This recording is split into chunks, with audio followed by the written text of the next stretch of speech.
Look at those eyes, man. That dude is gone, ladies and gentlemen. Alex Jones is now very, very upset with me. Look at that. That is a freaking predator right there. Who thinks he's smarter than you, thinks he's better than you, and he's going to beat you. Pakman never talked to the New World Order because Pakman's a loser. Pakman's a loser. He's not a knight at the round table. That's true. I'm not a knight at the round. That actually is accurate. That dude is gone, ladies and gentlemen. Pakman. If I was telling my children who not to be, it's Pakman. Pakman's a loser. Smarter than you. He's better than you. He's going to beat you. The evil's growing. It's coming. What you asked for is now at the door, scratching. So open the door and prepare to meet your destiny. Pakman's a loser. Pakman's a loser. That is a freaking predator right there. Who thinks he's smarter than you, thinks he's better than you, and he's going to beat you. Watch this guy, Pakman. He's good. Pakman. He's Pakman.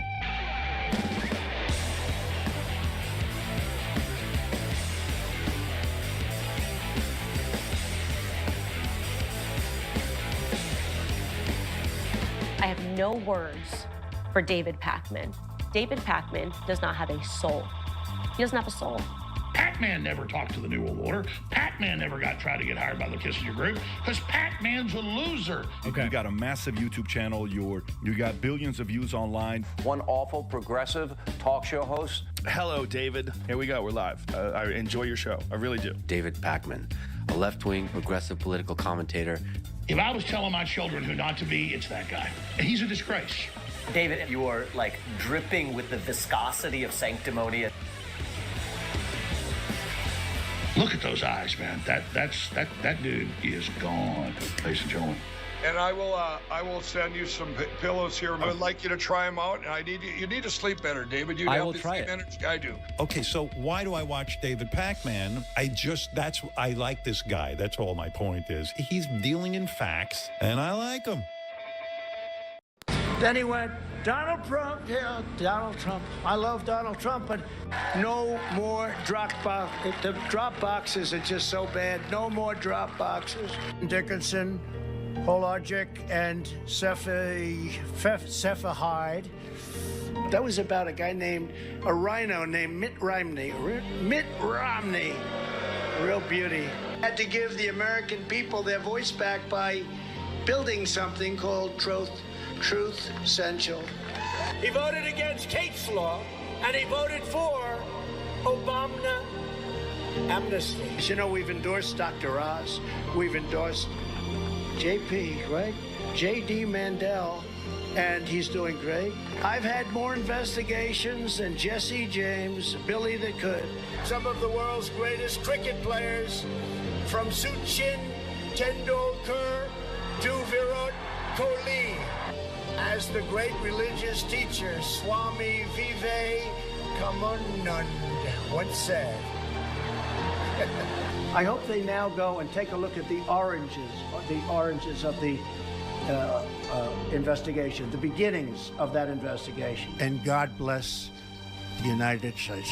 Thank you very much. He was awarded the Bronze Star and the Combat Infantryman Badge for his service. We have to keep our country great, but it's not, for some reason, it's just not great anymore. If you care about law and order, look, law and order. In normal times, roughly 40% of fresh vegetables and about 40% China. Nambia's health system is increasingly self-sufficient. This is not about virtue, cycling, and signing. And the great General and President Ulysses S. Grant, he's really come back a long way over the last 10 years, hasn't he? We appreciate it very much, Tim Apple. When they gaze upon Yosemite's towering sequoias, they delivered a swift and sweeping, sweeping. It was swift and it was sweeping like nobody's ever seen anything happen. Units of plasma for plasma. Donate plasma. In the failing New York Times by an anonymous, gutless coward. I may ask Marilyn Lockheed, the leading woman's business. No teacher should ever be allowed to teach transgender to our children without parental consent. No, nobody has to have parental consent. And we will totally oppose the Biden administration. This administration. He made some statements, rough statements on Jewish. You heard them and you know them well. Well, welcome, everybody. We've all heard a rough statement on Jewish or two before, that's for sure. It is finally night 4 of 4 of the Democratic National Convention. Kamala Harris will be accepting the nomination tonight with what is expected to be quite a speech. I found it so jarring last night that Tim Walz didn't use any racial or ethnic slurs during his speech. It's become so normal, but he didn't use any. Tim Walz didn't weigh in on indoor plumbing or how many times toilets should be flushed. Tim Walz said nary a word about sharks or electrocution or wind cancer. It was a very unusual situation because of how we've been conditioned over the last many years. But now, having gotten through Tim Walz's speech without any of those elements, I do think we're going to be much more ready tonight for Kamala Harris's speech. Now, we are going to be hearing from the Chicks, formerly known as the Dixie Chicks. They're no longer Dixie. I think they got the Dixie element was eliminated when it became clear that they weren't right-wingers, as is, I guess, expected when you are a country music artist. We will be hearing from Pink, and also there is rumor of a special performance from Beyonce, maybe joined by the late, great Hannibal Lecter up on the stage. So many, many exciting things forthcoming. I want to say a huge thank you to Senator Larry Craig, who just grabbed a membership on my website. We are going to be looking at super chats. We'll be listening to voicemails. And this is it. I do have a bunch of other things to go through with you, so it'll be good to have a little bit of time to do that. And welcome everybody watching on Twitch as well. I see all sorts of different things are happening there. People are gifting memberships. People are mixing it up. So I think it's going to be, people are saying the CNN feed looks weird. I can just go to a different feed. Let's see what else we have here. Is the C-SPAN feed any better? I think it looks basically fine to me. Let me just adjust over here. A couple other super chats here. When will Joe Biden come out on stage and demand the nomination? Yeah, it's so, and I do have popcorn because I think it's just that type of night. One of the conspiracies is that Michelle Obama is planning to become the nominee. And she just gave a speech on Monday and left, and there's no indication that she plans to do that. She'd better figure out how to do it in the next 60 minutes if she plans to. The other one that they've been floating is Joe Biden regrets dropping out and wants the nomination and plans to take it. First of all, from the speech that Joe Biden gave earlier this week, really no indication that he has anything up his sleeve at all. And 60 minutes from now, he's going to lose the opportunity as well. So a lot of conspiracy theories that are going nowhere. Joe Rader says, I noticed you are streaming directly on X. Does that make your stream an excretion? Yeah. When X was called Twitter, they would be tweets. Now that it's called X, when you post to X, it's called an excretion. I mean, I know it's sort of a little bit off color, low brow in a way, but it's just what it is. I can't do anything about it. Deshaun Stalling says, you are the voice of love, bro. Well, great to see you, Deshaun. Glad you're here. Marriage says, filming query with Pat. Do you record video separate and sync audio? Discord audio sync to video. Also interviews, which hosting website do you use? I.e. Skype, Video Ninja, etc. Thank you, sir. For security reasons, I think I'm not going to answer a single one of those questions. Just not a single one of them. Again, just for security reasons, I think is where I will leave it. Andrew says, tonight's the night we've been waiting for when Michelle Obama is made the nominee. Obama. Exactly. There is that conspiracy theory as you can see it. DJ Metro is here, which is very exciting, I think. I want to say thank you to Jason Sickmeyer, who just gifted a website membership. Let's just listen a little bit to what's going on here. Why you mad? Fix your face. Ain't my fault they all be jacking. Players only. Come on, your So it's quite the party. And if you're wondering what's going on, after running persistently behind all week, hours behind, they were running as late as a Trump rally for part of this thing. They're actually running 6 minutes early right now. The next programming is not scheduled to start till the top of the hour. So they're just jamming at the DNC. And I finally, on night 4, they figured out how to stay on track. And I'm glad for that. I'm glad for that. A normal guy says, how can we follow your appearances elsewhere? Check out the press page on my website where we post all of my appearances elsewhere. Nathan says, am I upset that Mike Pillow shaved his mustache? I can't say I'm upset. I'm just disappointed. Just disappointed. Let me go through a couple of things with you guys.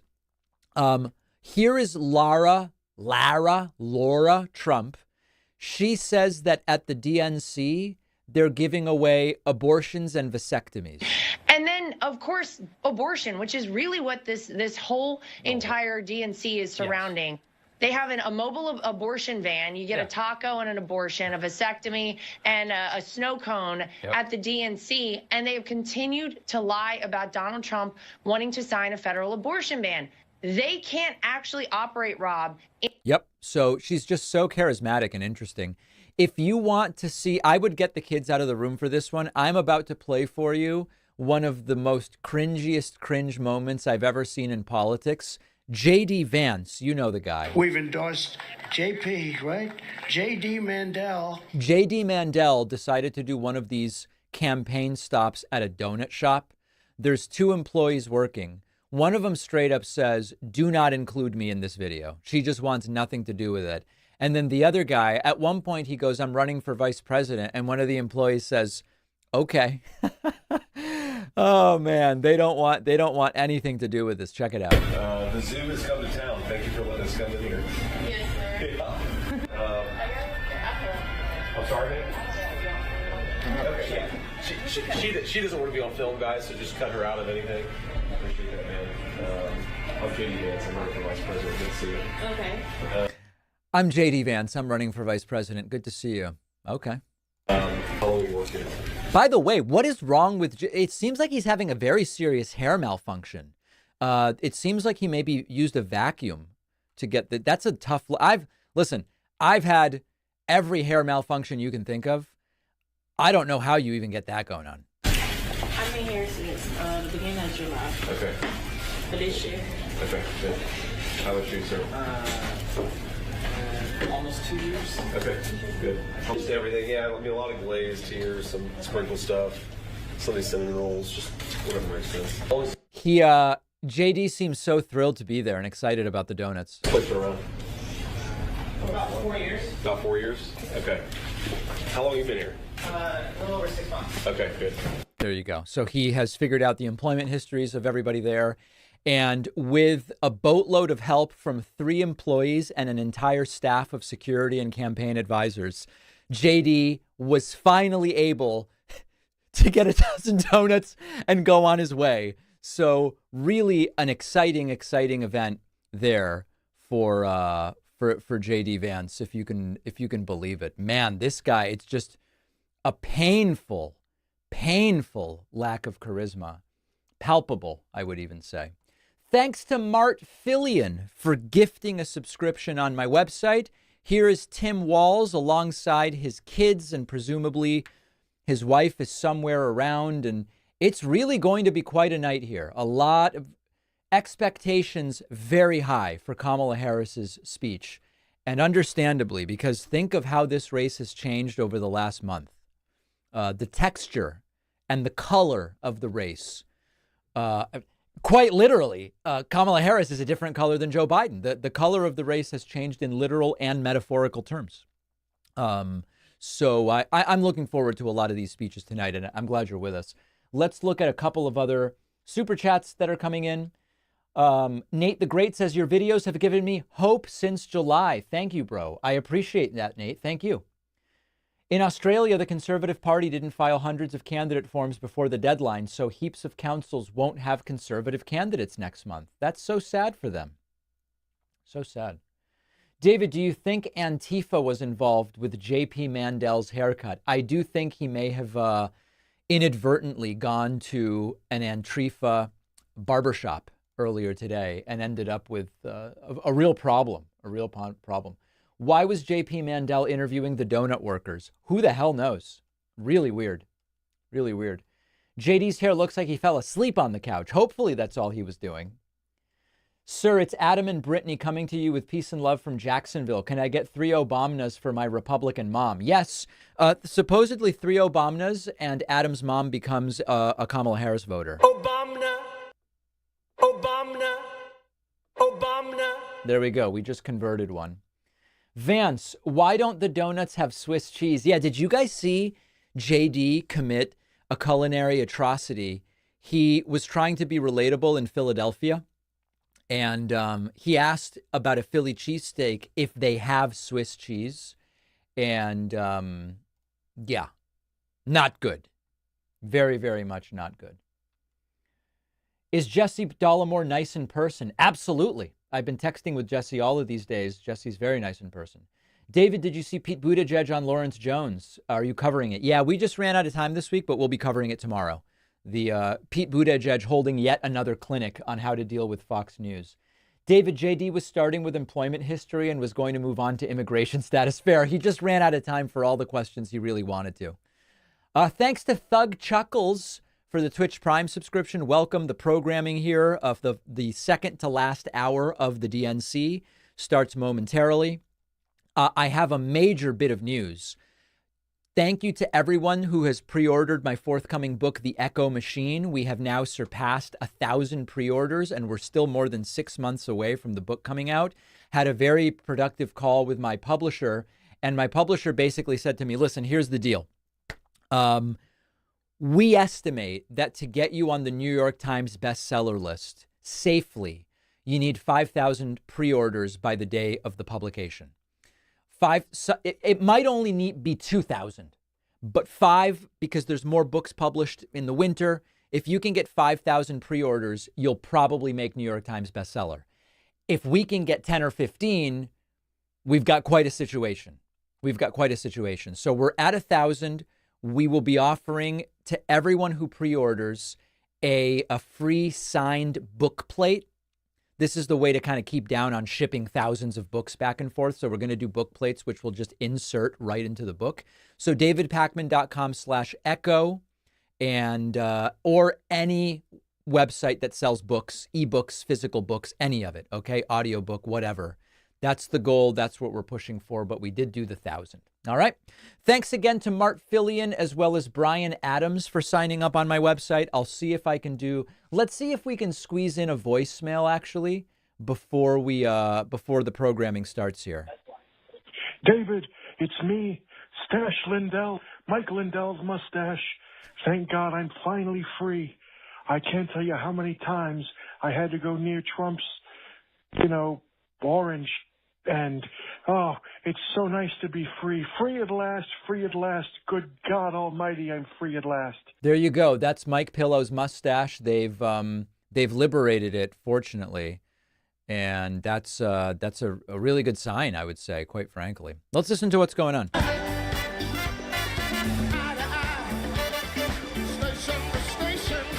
All right, so the party continues in Chicago. As we wind down, we are very slowly but surely winding down the 2024 DNC. Other super chats coming in. Ken says, hey, David, did you see how right-wing influencers were insulting and bullying Mr. Walz's crying son during his dad's speech? Oh, it's not only they were just insulting and bullying his son for crying. His son is neurodivergent. He has a nonverbal language disorder, severe ADHD, anxiety. I believe it's appropriate to say autism. Here, they're disgusting people. Here are the chicks.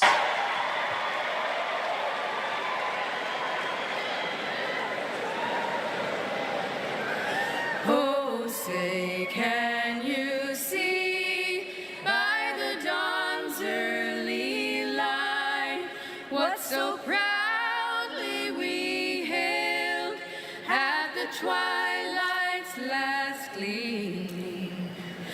Who's brought stripes and bright stars through the perilous fight, o'er the ramparts we watched were so gallantly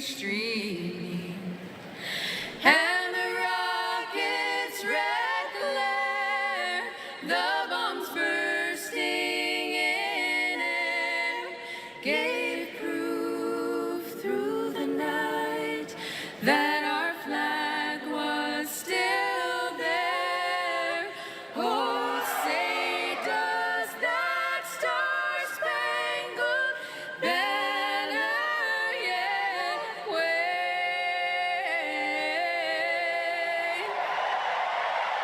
o'er the land of the free and the home of the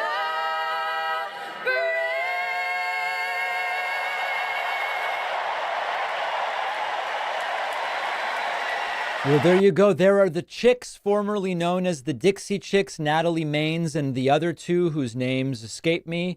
Coming up next, we are going to be hearing from Mina Harris, Ella Emhoff, and Helena Hudlin. That's momentarily coming up. Micro Kimmy says, can I get a Saudi Arabia and Russia will repeat Saudi Arabia and Russia will repeat your. Jacob Rashid says, I hope JP Mandel's hair calls into the show next. That'd be great. Oh, here's Kerry Washington introducing the evening. Welcome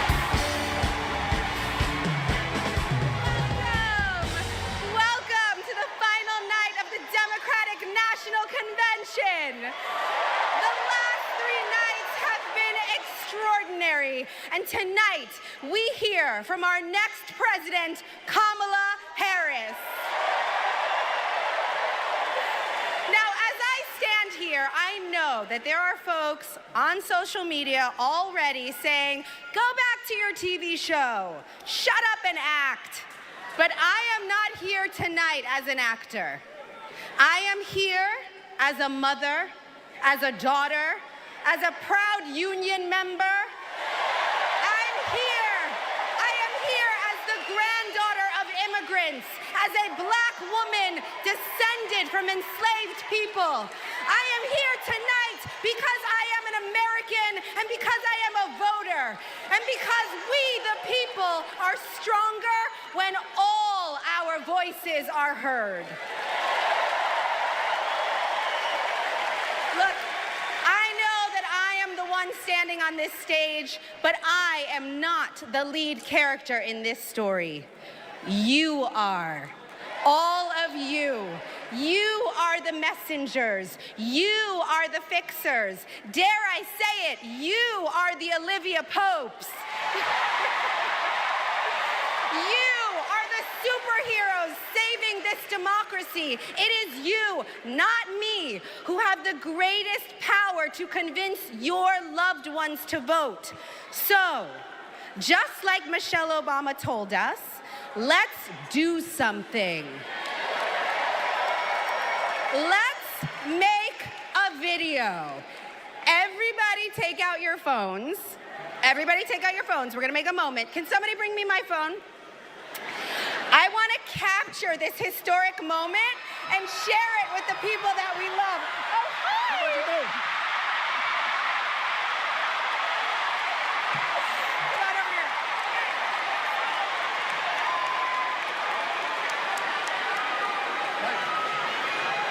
Okay, here's what we're gonna do. We're gonna take this video, guys. We're all gonna take it together. We're gonna post it to social media, text your friends, send this message out into the world. When I say when we fight, you're gonna say? Are you ready? Okay, let's record.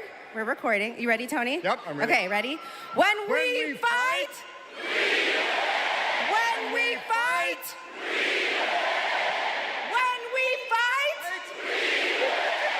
are you ready for Kamala Harris to win? Good, because when Kamala wins, America wins. We did it! We did it, Joe. Thank you, Tony. I don't get to stay? No, you gotta go. Oh, all right. Bye, everybody. Tony Goldwyn, ladies and gentlemen. Wow. Okay, so listen. It's come to my attention that there are some folks who struggle or pretend to struggle with the proper pronunciation of our future president's name. So, hear me out, confusion is understandable. Disrespect is not. So tonight, we are going to help everyone get it right. Here to help me are some very special guests.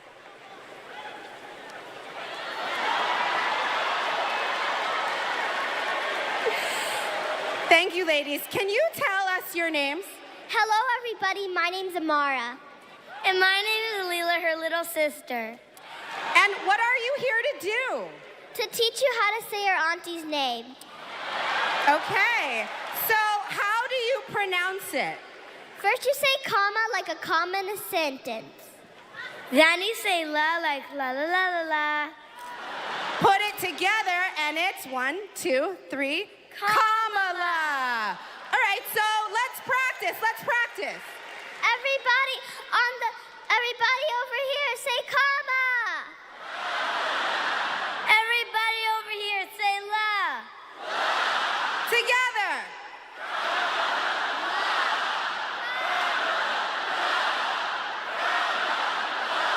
For president.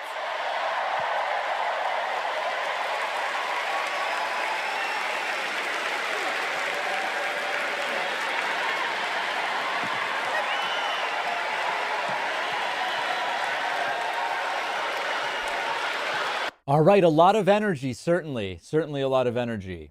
Ralphie says, echo chamber, come on. Eric says, in Pennsylvania last week, shockingly few Trump signs. That's interesting to hear.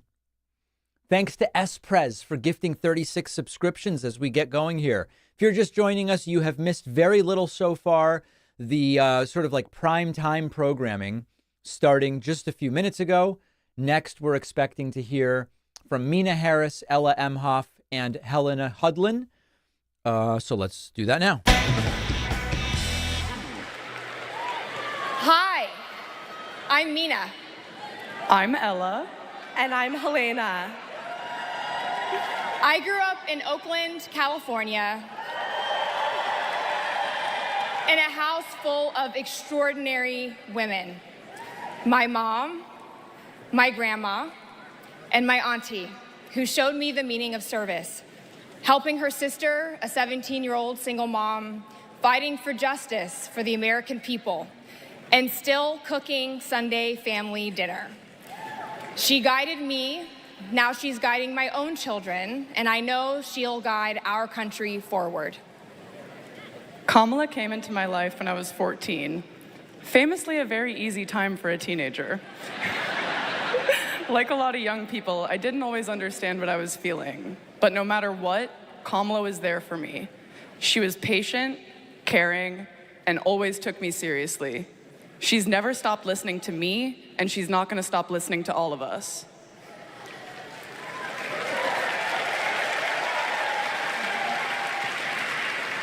Kamala Harris is my godmother. To me, her advice means everything. Whether it's pursuing my passions, making an impact, or finding hope when the world doesn't feel so hopeful. She taught me that making a difference means giving your whole heart and taking action. She's fighting for economic opportunity, LGBTQ plus equality, and reproductive freedom, because we are not going back. She's fighting for social justice, health justice, environmental justice, and she isn't alone. We're all in this fight together. So let's keep up the fight, let's keep up the joy. And let's elect this extraordinary woman as our next president.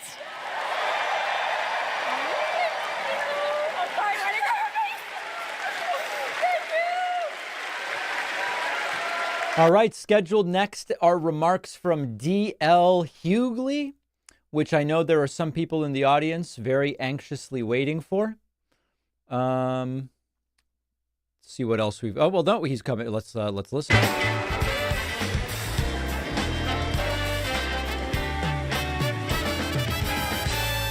Hey now, hey Chicago, how y'all doing? What's happening in California?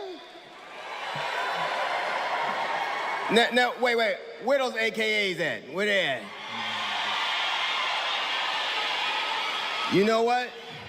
In 3 months, ain't gonna be no living with y'all. I can tell you this, I don't blame Donald Trump for not wanting to debate Kamala. I've been married to a black woman for 40 years and I ain't won one debate. I'm owing $93,000. Now, of course, Trump is saying that Kamala isn't black. I guarantee you this, Kamala's been black a lot longer than Trump's been a Republican. That's not bad.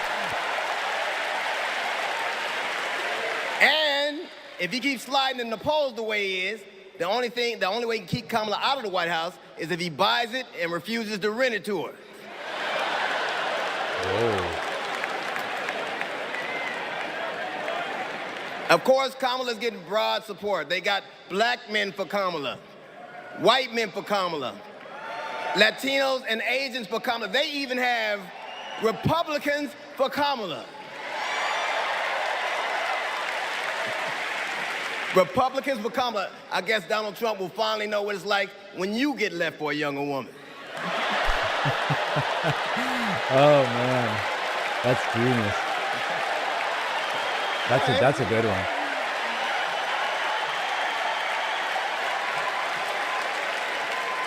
But seriously, Kamala knows the truth about the American dream, that hard work is not enough. Hard work alone is not enough to succeed.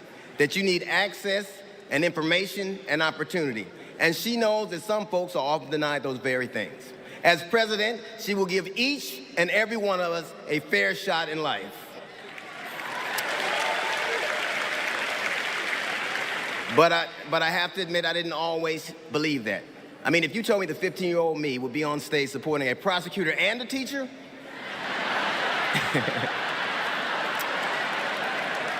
there is no way that I would have believed you.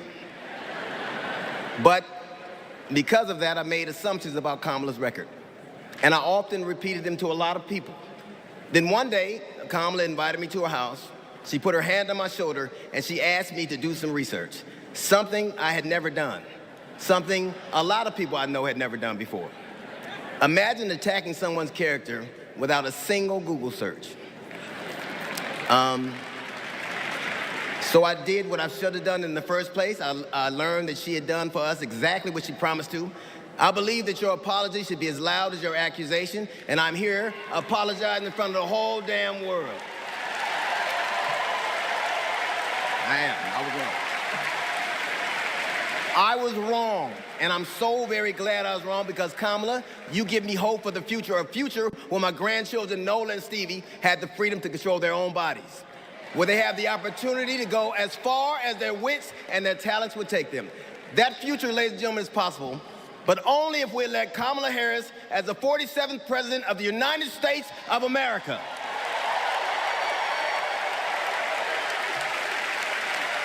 I will say this to you. The best piece of advice I've ever gotten in my entire life is you don't have to know what you will do, just know what you won't. And we won't go back.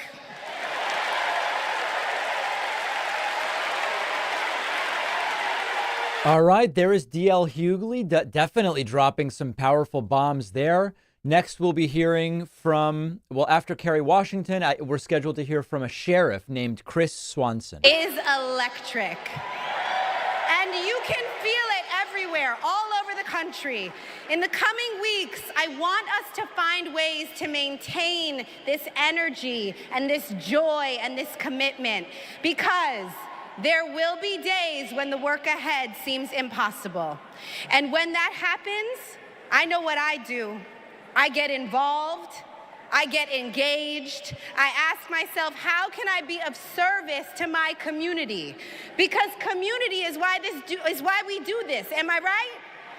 Yes, we do this for our children, for our parents, for our teachers and care workers who treat our loved ones like their own. We do this for working families who make this country thrive.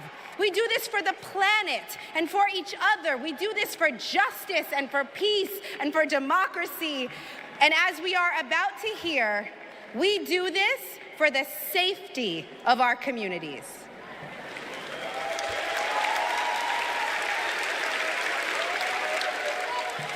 Please welcome Genesee County, Michigan Sheriff Chris Swanson. Here we go.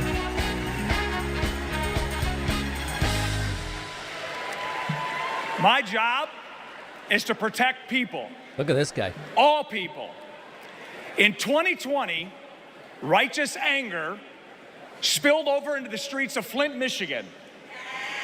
One bad decision from either side, and there would have been bloodshed. But that didn't happen.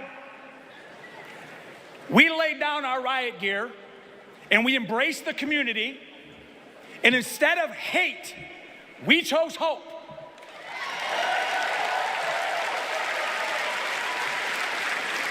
On January 6th, the opposite occurred.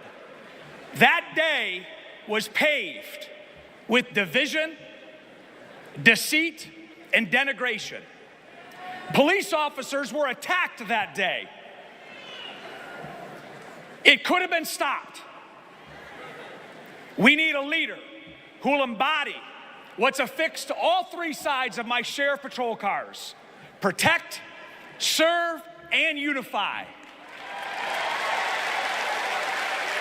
Kamala Harris is that leader. As a prosecutor, Kamala Harris protected us by putting violent criminals and sex offenders behind bars.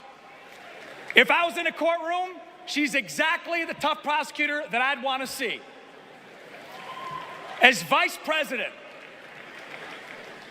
she served America by keeping us safer. And I can testify firsthand, where I come from, crime is down and police funding is up.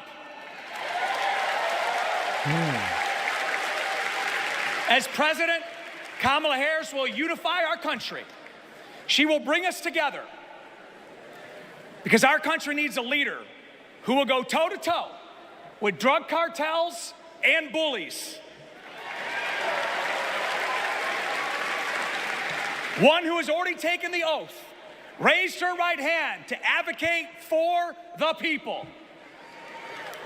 I can tell you in 2020, we were able to turn a protest into a peaceful movement by walking together. Oh, this one is that city, guy. one community, and one country. Right. America, let's walk. Let's walk. Let's walk together and let's elect Kamala Harris and turn hate into hope yet again. Thank you.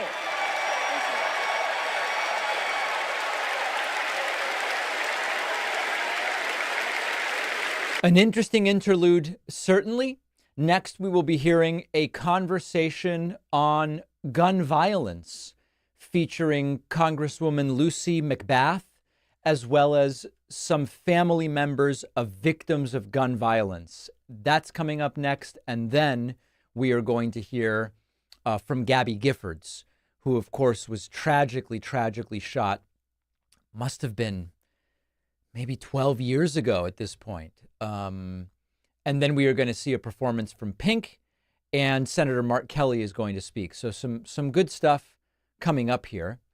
Let's see if I have any other voicemails here. Hey, David. Samuel from Tennessee, the moderate Republican supporter.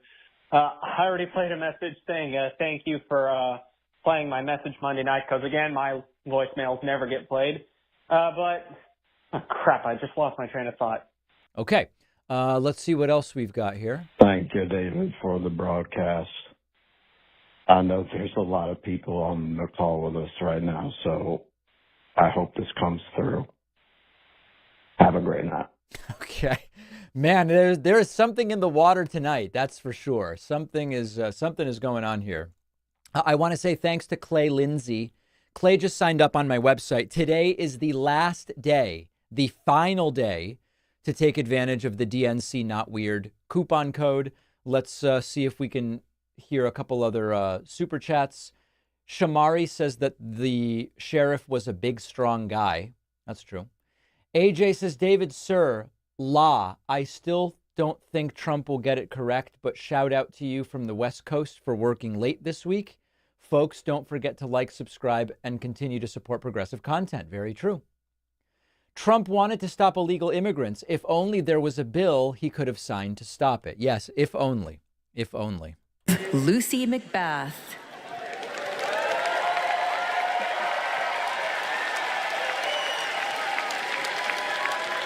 When I worked for Everytown for gun safety and Moms Demand Action for Gun Sense in America, I saw firsthand the power of telling our stories. You've just heard mine, but there are many more to tell.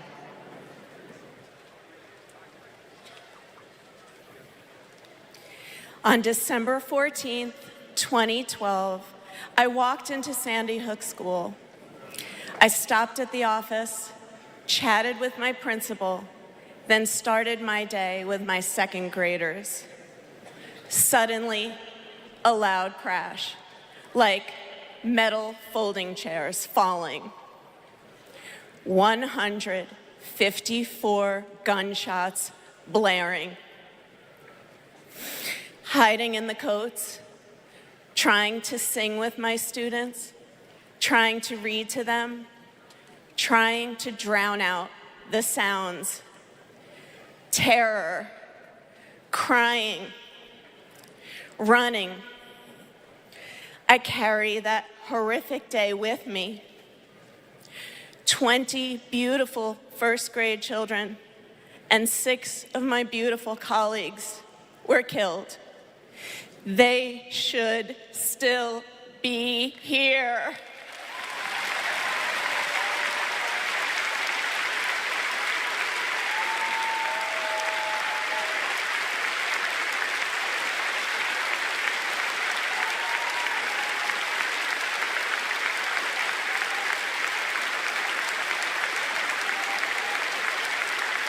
It's 10:30 a.m. at Robb Elementary in Uvalde. The school is recognizing my 10-year-old daughter, Lexi, for receiving all A's. She receives a Good Citizen Award, and we pose for photos. She wears a St. Mary's sweatshirt and a smile that lights up the room. 30 minutes later, a gunman murders her, 18 classmates, and 2 teachers.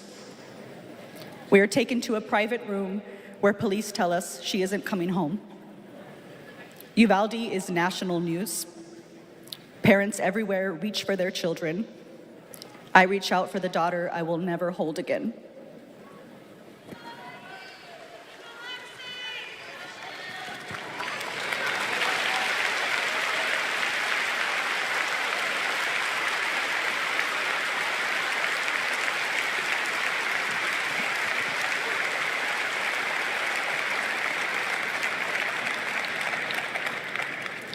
My niece, Sandy Patrice, was 22. She drove to Myrtle Beach for sun and fun and motorcycle parades. Hours later, my phone rang. Shooting on the beach. No one can find Sandy. I stayed calm. You see, my mother, Patricia Ann, had been shot and killed by an abusive partner. I was calm then too. I got to handling business. I called relatives, the police, hospitals, and I kept calling, voice steady, heartbeat pulsing. Then I was connected to the coroner. 10 years of waiting, and Sandy's murder is still unsolved. I'll keep calling, and I'll keep fighting.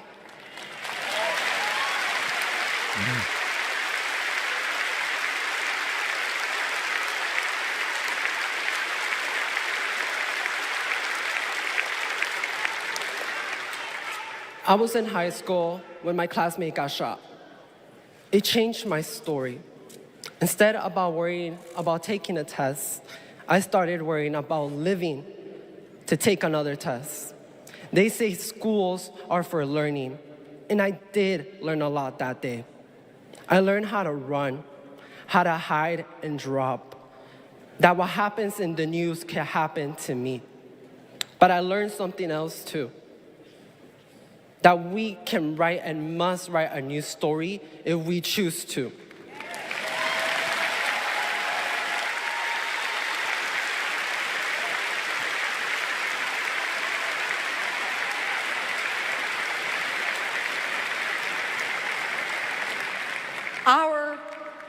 Are stories of loss. But make no mistake, our losses do not weaken us. They strengthen our resolve. We will secure safer futures that we all deserve. We will organize. We will advocate. We will run for office.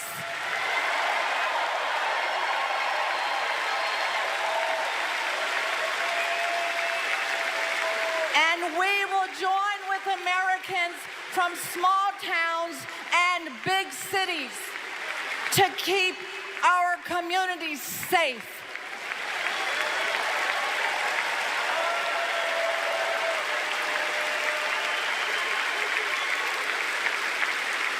And we will elect leaders like Kamala Harris, who won't just empathize, but will act.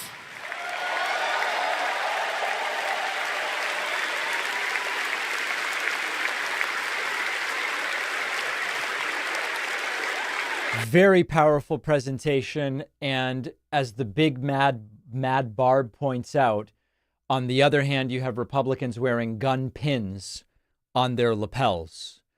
Quite a contrast. Quite a contrast. We're going to hear from Gabby Giffords next if the schedule continues as planned. And she will be followed by a performance by Pink.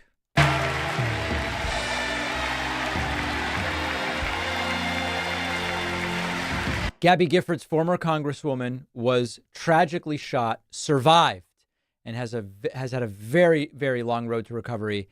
Married to now Senator Mark Kelly.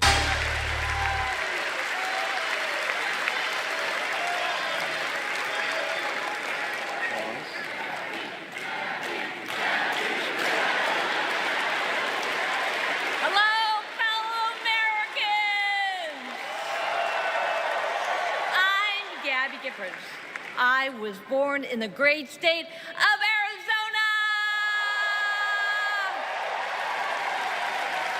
I was born with grit. I grew up racing motorcycles, mucking stalls, and exploring the beautiful desert. I fell for an astronaut.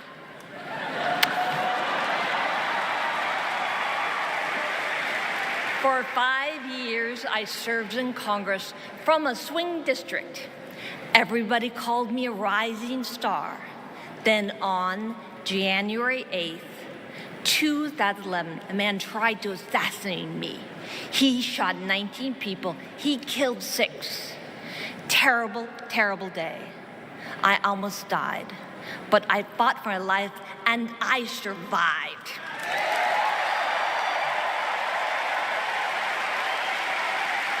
I learned to walk again, one step at a time. I learned to talk again, one word at a time. So many people helped me as I worked hard to recover, including a decent man for Delaware who always checked in. He still does. Thank you, Joe Biden. Thank you for everything. Joe is a great president. My friend Kamala will be a great president. She is tough. She has grit. Kamala can beat the gun lobby. She can fight gun trafficking. Kamala stood up to Wall Street and the drug company. She will protect abortion access. She will defend our freedom. She saved lives. Join me in voting for Kamala Harris. Bravo! Thank you.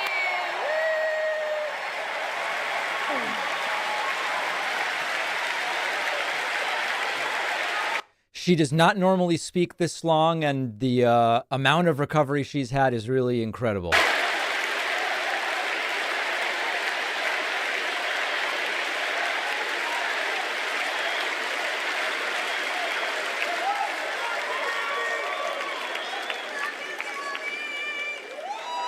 Don't know why, but I feel like Scheduled next is a performance from Pink, and then Mark Kelly will speak. He was just there with Gabby Giffords, and then Leon Panetta after that, and then we'll look deeper into the schedule as we go. I want to say thanks to Brian Koenig and Diana Lentz for signing up on my website. I really appreciate the outpouring of support, everybody who's joined us. We estimate about 1 million different people across the 4 days have watched at least a piece of these live streams, and we still have probably at least a good 90 minutes or so to go here. So I really, really appreciate everybody. Let's see. Hey, David, I'm secretly watching the DNC in my room really loudly so my parents can hear it. Thanks for the show. Okay. So it's a little bit weird.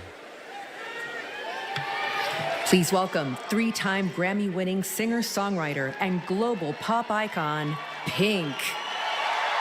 With her daughter, I believe.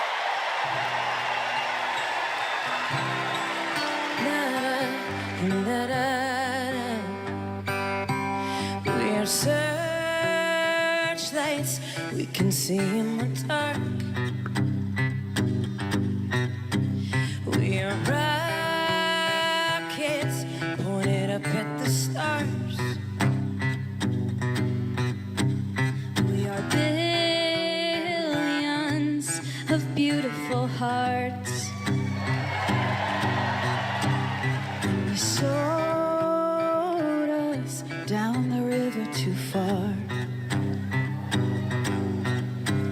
What about us? What about all the times you said you had the answer? What about us?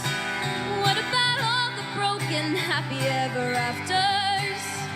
Oh, what about us?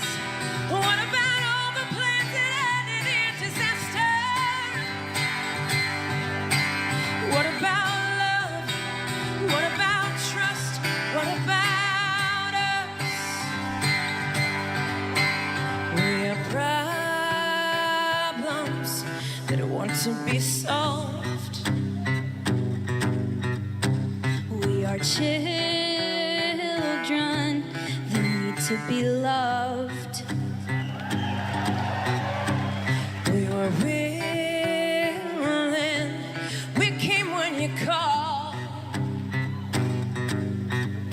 But man, you fooled us. Enough is enough. Oh, what about us? What about all the times you said you had the answer? What about us? What about all the broken happy ever afters? What about us? What about all the plans that ended in disaster? What about love? What about trust? What about us? Sticks and stones, they may break these bones, but then I'll be ready. Are you ready? I don't want control. I want to let go. I'll be ready. 'Cause now it's time to let them know. What about us? What about all the times you said you had the answers? So what about us? What about all the broken happy ever afters? What about us? What about all the plans that ended in disaster? What about love? What about trust? What about us? What about us? What about us? What about us?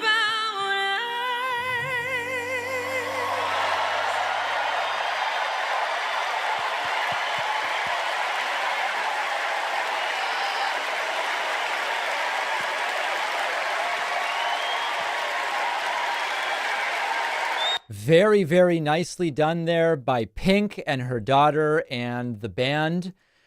Hard to compete with Hulk Hogan ripping a dirty shirt off, but they're trying. They're trying. You got to give them credit. Next, we're going to hear from Senator Mark Kelly, former Secretary of Defense Leon Panetta, and then former David Pakman show guest Ruben Gallego, who hopefully will be a senator from Arizona and will defeat the disgusting, vile, and depraved Kari Lake. And then Gretchen Whitmer will close out the hour for us. I don't know that that's all going to happen in the next 20 minutes, but they're not running humiliatingly behind, which is definitely an improvement from where it's been. Havoc's Creation says, is the AR-15 considered an assault rifle? Yes, it is the Armalite AR-15 assault rifle. You know, the gun people love to trick you. They go, what do you think AR-15 stands for? Oh, assault rifle? No, it's Armalite. Okay, doesn't really change. Even if you don't know that, it doesn't really change how frequently it's used in mass shootings. Probably a story for another day. All right, let's hear from Senator Mark Kelly.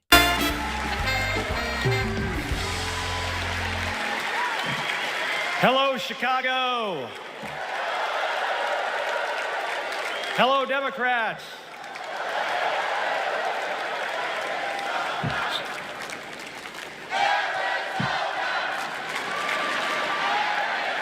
The Arizona chant. So, President Obama had to follow Michelle. I had to follow Gabby and Pink. Gabby amazes me every single day. She was able to walk out and address you tonight because she's a fighter. And thanks to a team of doctors, nurses, and especially her speech therapist. We all need a team. I've flown into space 4 times. I've flown into combat nearly 40 times. Not once did I do that by myself. It took a team to accomplish a mission. It always does. I flew in the Navy during the first Gulf War. America rallied our allies to kick out a tyrant who invaded a neighbor. Today, Vladimir Putin is testing whether we're still that strong. Iran, North Korea, and especially China watch closely. What's Trump's answer? He invited Russia to do, and these are his words, not mine, whatever the hell they want. Vice President Harris has always championed America's support for NATO, for Ukraine, and for the Ukrainian people. On the Senate Intelligence Committee, she investigated Russian interference in our election. She defends free and fair elections everywhere. You already know how Trump feels about those. Donald Trump skipped his intelligence briefings. He was too busy sucking up to dictators, and dreaming of becoming one himself. Trump thinks that Americans who have made the ultimate sacrifice are suckers and losers. If we fall for that again and make him the commander-in-chief, the only suckers would be us. Kamala Harris knows that standing with our allies means standing up for Americans. She'll keep modernizing our military to support our troops and to support our veterans like our next Vice President, Tim Walz.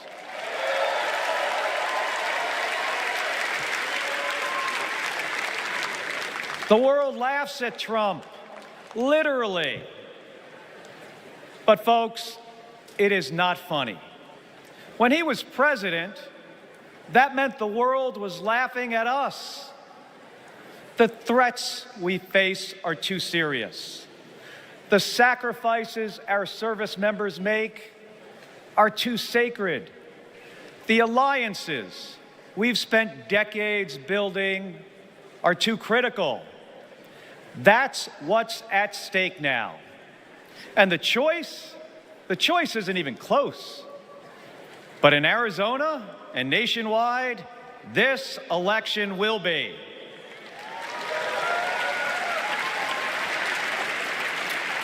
We'll win in the same way we launch rockets into space and land fighter jets on an aircraft carrier as one team on one mission. State by state, voter by voter, coming together. No country is better than ours at solving big problems.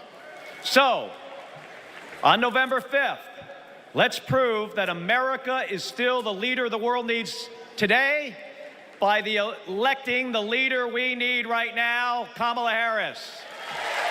Thank you, everybody. Thank you. Mark Kelly is an awesome senator. I've never found him to be an awesome speaker, and was considered one of the main contenders to be Kamala Harris's VP. I think the choice of Tim Walz was a good one. Here is former Secretary of Defense Leon Panetta.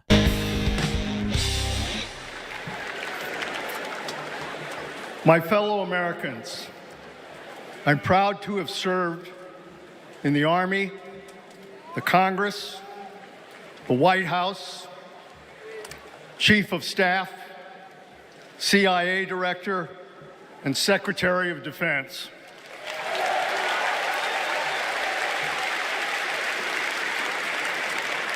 I've looked into the eyes of our warriors and deployed them into battle. I gave the order directing our Special Operations Forces to fly 2 helicopters 150 miles into Abbottabad at night. And by the time the sun rose, Osama bin Laden was dead.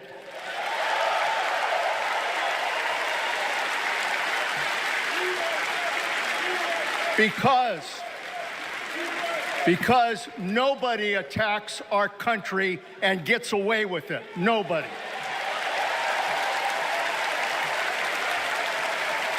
That's what our warriors do. That's what our warriors do. Our warriors need a tough, cool-headed commander-in-chief to defend our democracy from tyrants and terrorists. We need Kamala Harris behind the resolute desk. She knows a tyrant when she sees one. And our allies know a leader when they see one. On the Senate Intelligence Committee and as Vice President, She worked with more than 150 world leaders. She's looked our allies in the eye and said, America has your back. Trump would abandon our allies and isolate America. We tried that in the 1930s. It was foolish and dangerous then, and it's foolish and dangerous now.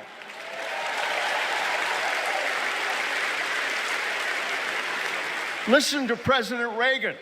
President Reagan.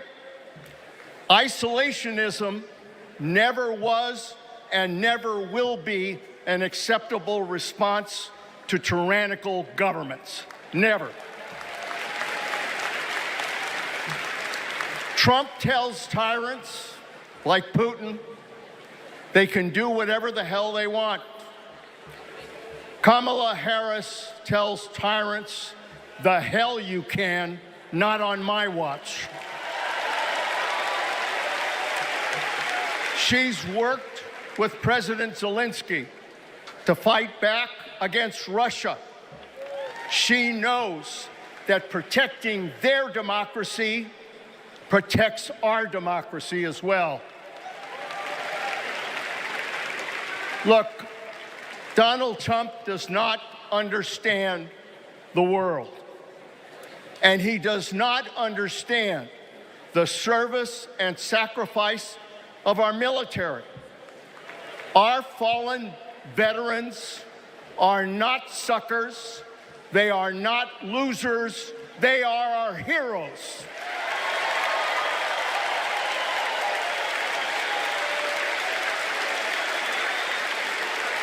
Kamala Harris will honor our veterans.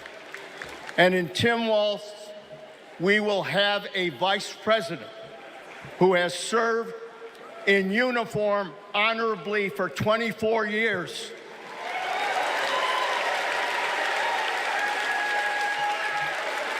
Kamala Harris understands this moment. It is a moment of danger and a moment of opportunity. She'll keep America's military the strongest in the world, the strongest ever known. And she understands what our military is for. The role of our military is to defend us from foreign enemies. It is not to threaten Americans, and it sure as hell isn't to put immigrants in camps.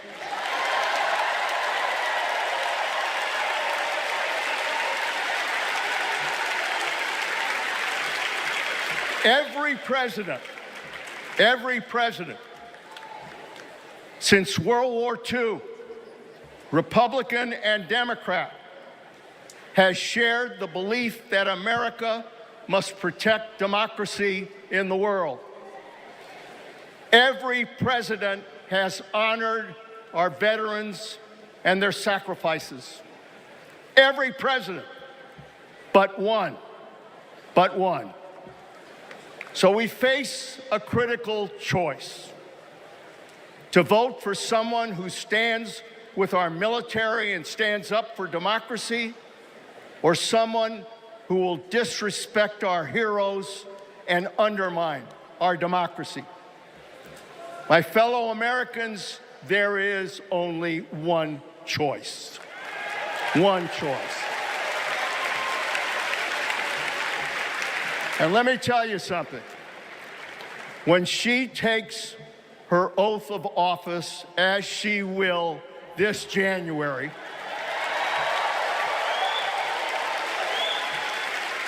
our allies will cheer, our enemies will fear, and we will have a commander-in-chief that we can trust. God bless our veterans, and God bless our country.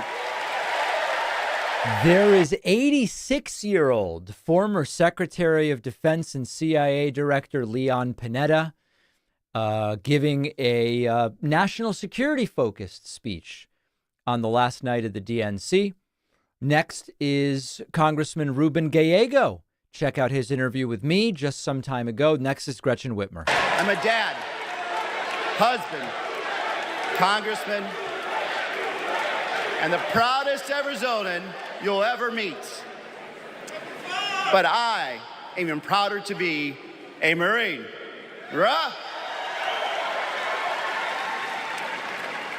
My mom raised us alone on a secretary's salary. I slept on the floor. I worked every job I could: meat packing, construction, making pizzas. I made it to Harvard with no money or connections. Other kids were happy because they were at Harvard. I was happy because I finally had a mattress. Then I enlisted, fought alongside my brothers with Lima 325 in Iraq. They called us Lucky Lima, but our luck ran out. We saw some of the heaviest combat of the war. And when we got home, the government failed to help us readjust. We have a duty to care for our patriots who serve our nation.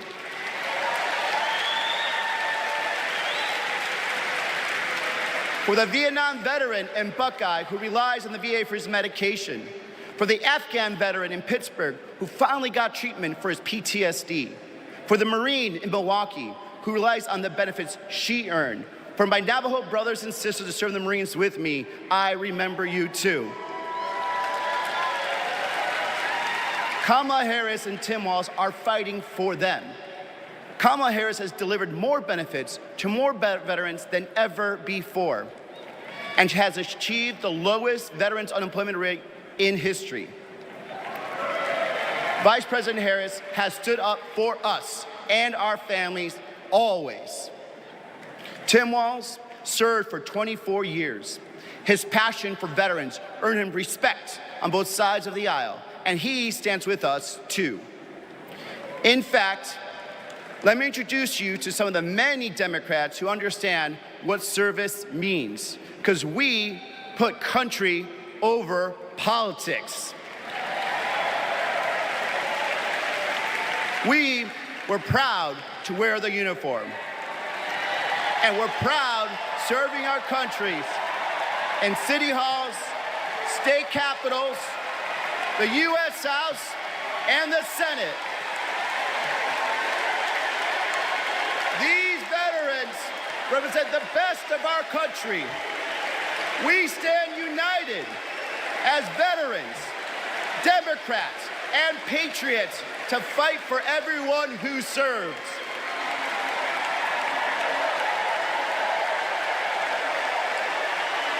But politicians like Donald Trump, they don't stand with us. They call patriots like Senator McCain losers. John McCain was an American hero. Show some respect. Trump's Project 2025 will slash veteran benefits and force VA hospitals to close across the nation. Show some respect.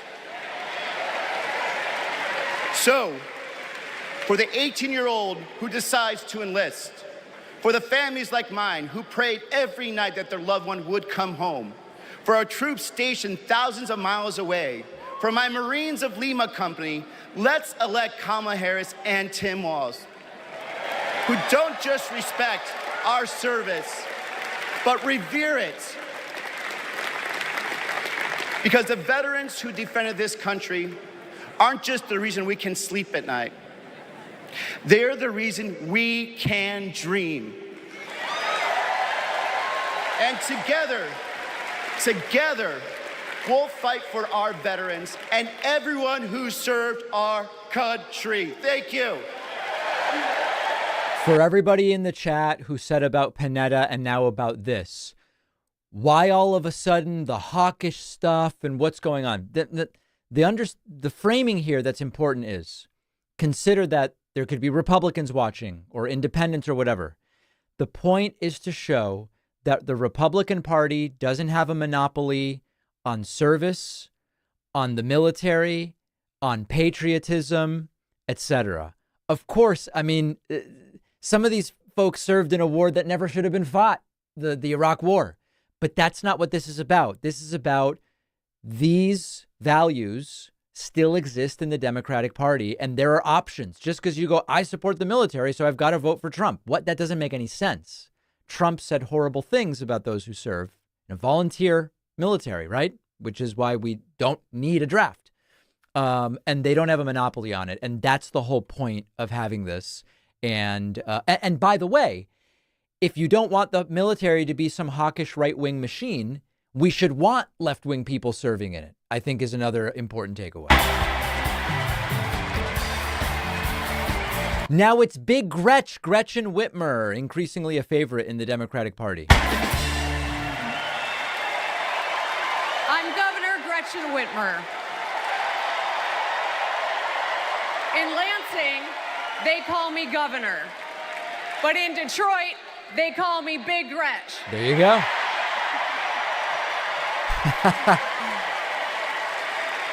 Donald Trump called me that woman from Michigan as an insult.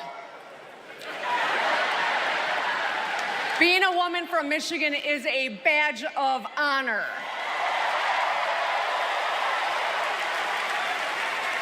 Like women across America, we just GSD. Get stuff done. At 29, I joined the sandwich generation. Sandwiched between working and raising my newborn and caring for my mom, who was dying from brain cancer. It was hard, but not extraordinary. It's life. Those nights reminded me who I was fighting for. People just trying to make it. Kamala Harris knows who she's fighting for, too. She took care of her mom, who also battled cancer. As president, she'll fight to lower the cost of health care and elder care for every family. She's lived a life like ours. She knows us. Donald Trump doesn't know you at all. You think he understands that when your car breaks down, you can't get to work? No. His first word was probably chauffeur. You think he's ever had to take items out of the cart before checking out? He's never checked out. Hell, you think he's ever been to a grocery store? Exactly. That's what the chauffeur is for. But Kamala Harris, she gets us. She sees us. She is us.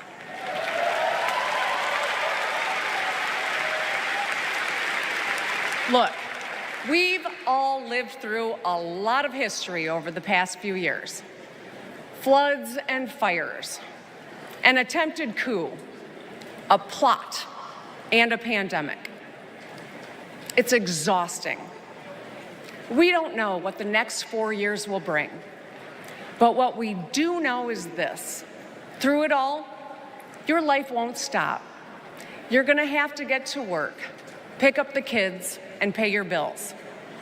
And then one day, when you're just trying to get everyone out the door, a news alert goes off. Something happened. Something hit the fan. You'll ask, is my family going to be okay? And then you'll ask, who the hell is in charge? What if it's him? What if it's that man from Mar-a-Lago?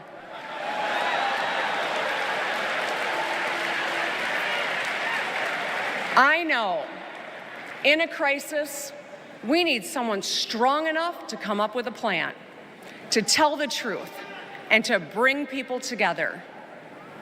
Right now, before the crisis, is when we get to choose. Why wouldn't we choose the leader who's tough, tested, and a total badass.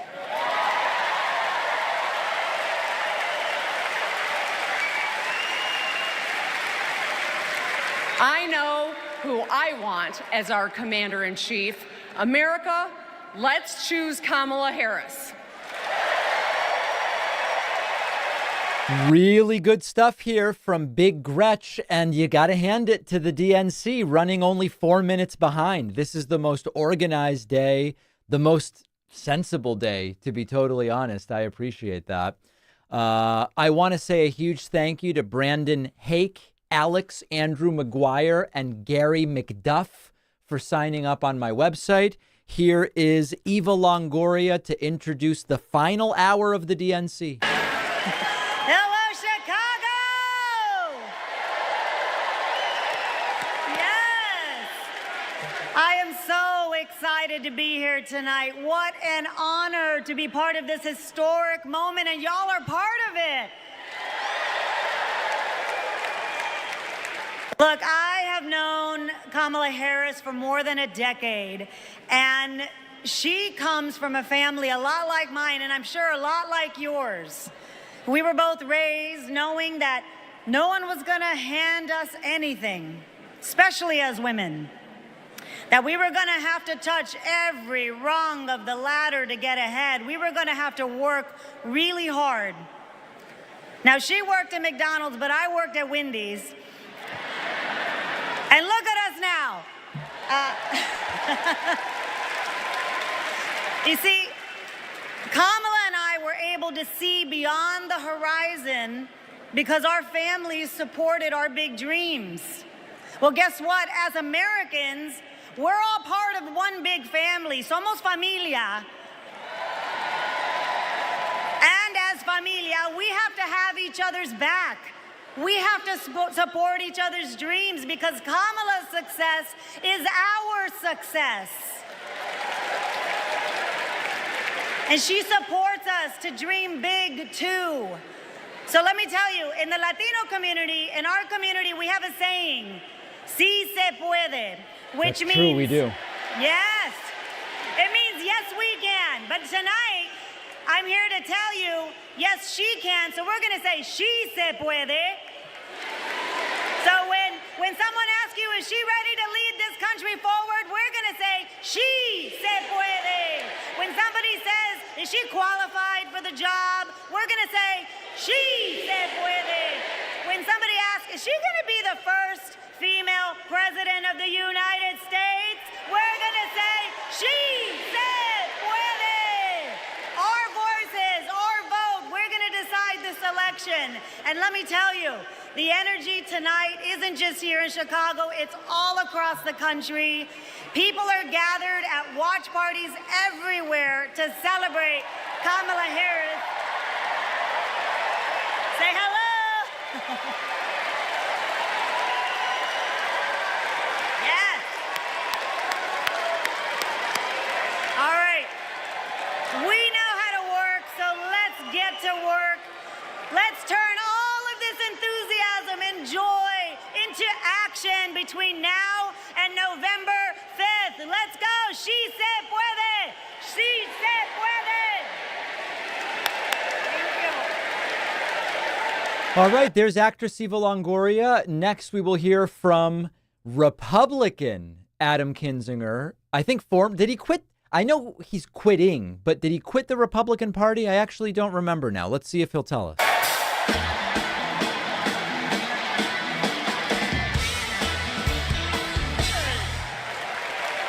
Hey, good evening. Good evening. Thank you. Thank you. Thank you. I'm Adam Kinzinger, and I am proud to be in the trenches with you as part of this sometimes awkward alliance that we have to defend truth, defend democracy, and decency. I was just a kid when I was drawn to the party of Ronald Reagan, to his vision of a strong America, the shining city on a hill. I was a Republican for 12 years in Congress, and I still hold on to the label. I never thought I'd be here, but listen, you never thought you'd see me here, did you? But I've learned something about the Democratic Party, and I want to let my fellow Republicans in on the secret. The Democrats are as patriotic as us. Wow. They love this country just as much as we do.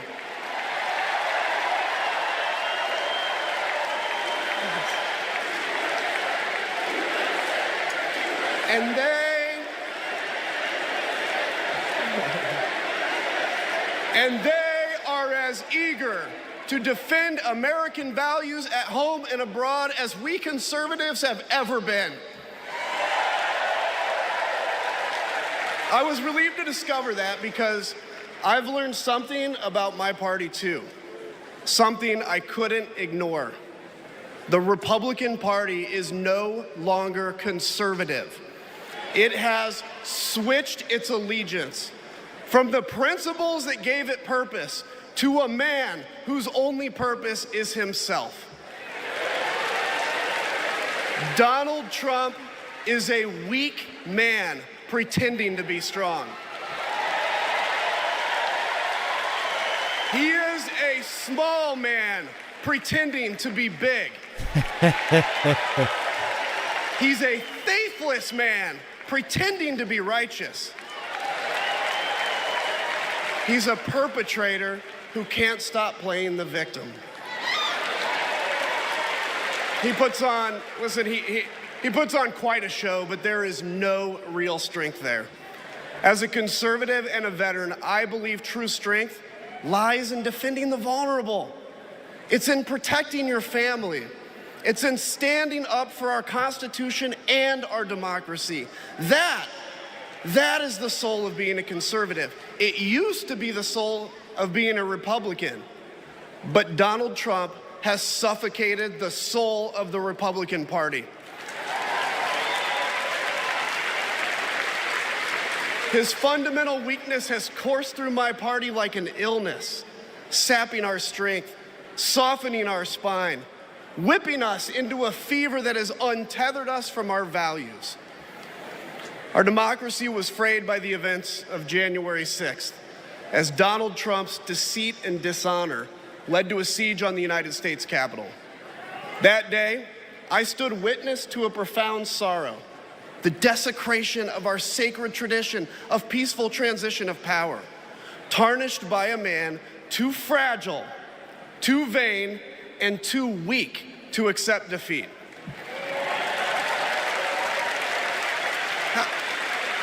How can a party claim to be patriotic if it idolizes a man who tried to overthrow a free and fair election? How can a party claim to stand for liberty if it sees a fight for freedom in Ukraine, an attack pitting tyranny against democracy, a challenge to everything our nation claims to be, and it retreats, it equivocates, it nominates a man who is weirdly obsessed with Putin? And his running mate who said, quote, "I don't care what happens in Ukraine." Yeah, and he wants to be vice president. Yeah. How can a party claim to be conservative when it tarnishes the gifts that our forebears fought for? Men like my grandfather, who served in World War II, who believed in a cause bigger than himself, and he risked his life for it behind enemy lines. To preserve American democracy, his generation found the courage to face down armies. Listen, all we're asked to do is to summon the courage to stand up to one weak man.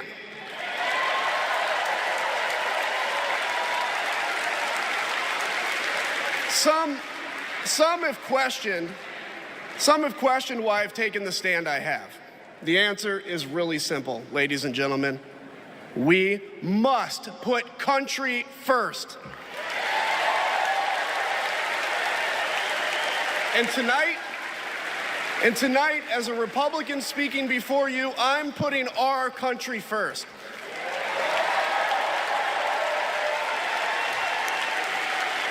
Because the fact is, I do belong here.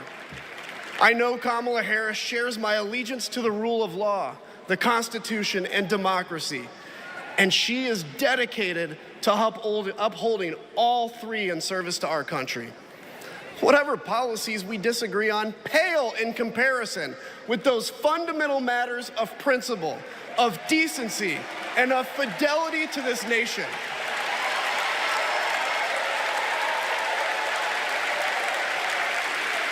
Listen, to my fellow Republicans, if you still pledge allegiance to those principles, I suspect you belong here too. Because democracy knows no party. It's a living, breathing ideal that defines us as a nation. It's the bedrock that separates us from tyranny, and when that foundation is fractured, we must all stand together, united, to strengthen it.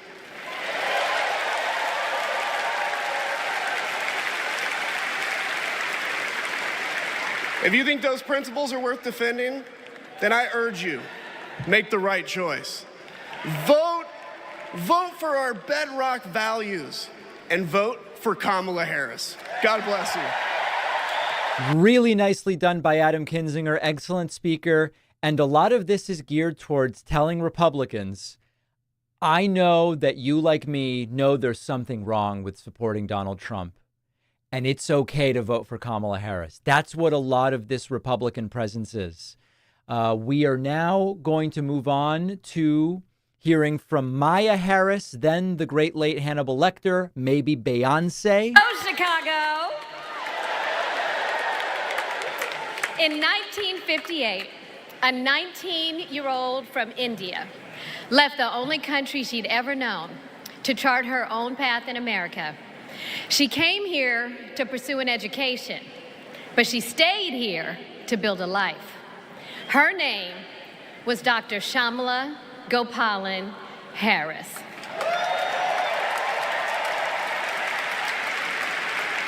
But we called her Mommy.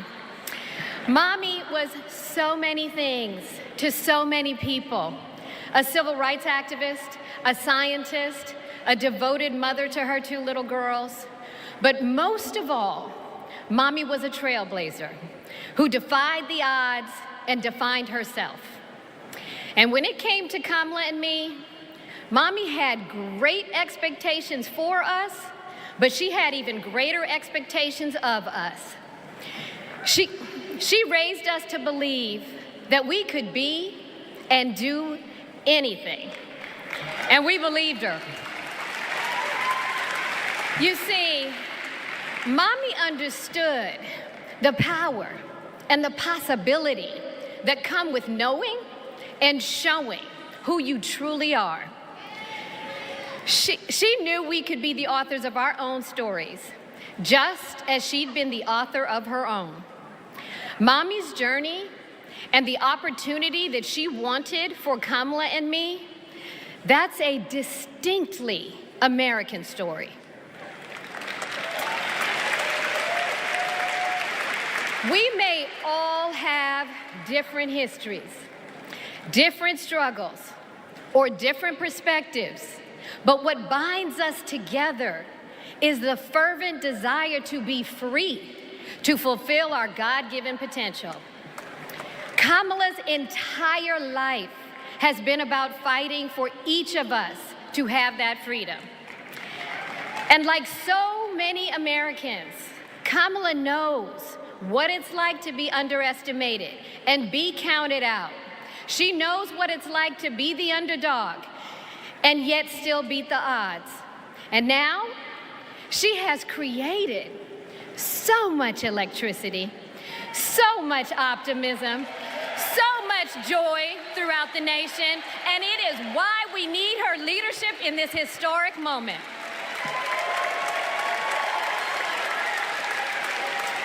We are living in a time when some are trying to divide us, to separate us in ways that make it difficult for us to come together.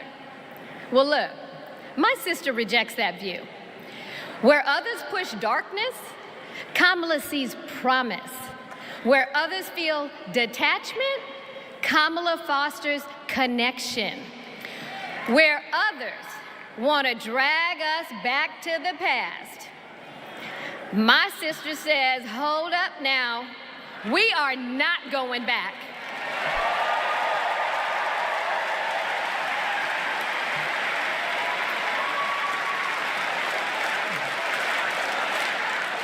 Because Kamala understands we have so much more in common than what separates us. She knows the measure of our success isn't just winning an election. It's about who we bring along and lift up in the process.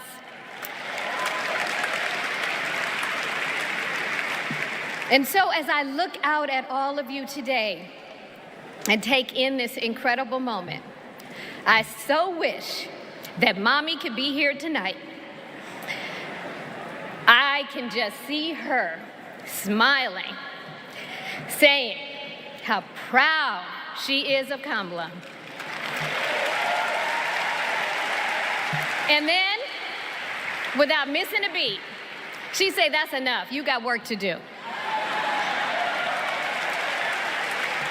She would tell all of us to roll up our sleeves and get to work, to elect a leader who sees the potential in each of us, a leader who cares for all of us, a leader who fights for every one of us.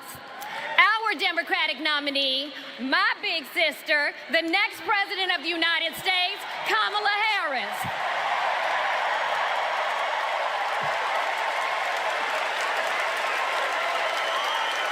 There is Maya Harris, to be followed by the governor of North Carolina, Roy Cooper. And then we will hear Kamala Harris accept the nomination for the Democratic Party for president.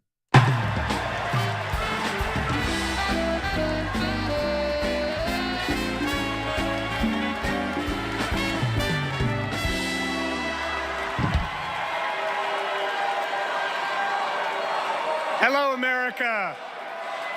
I'm Roy Cooper, the last guy standing between you and the moment we're all waiting for. So I'm going to get right to it. All week, you've heard stories about my friend Kamala. I want to take you behind the scenes of one of them. 2011 was a rough time for American homeowners. Hundreds of thousands were losing their homes to illegal foreclosure. I was Attorney General in North Carolina, while Kamala had just become California's. All the AGs were close to a settlement with the big banks, and it was a pretty good deal. Would have meant $4 billion for California families who'd been ripped off. I know that sounds like a lot, but Kamala said, hang on a minute. I've met these families.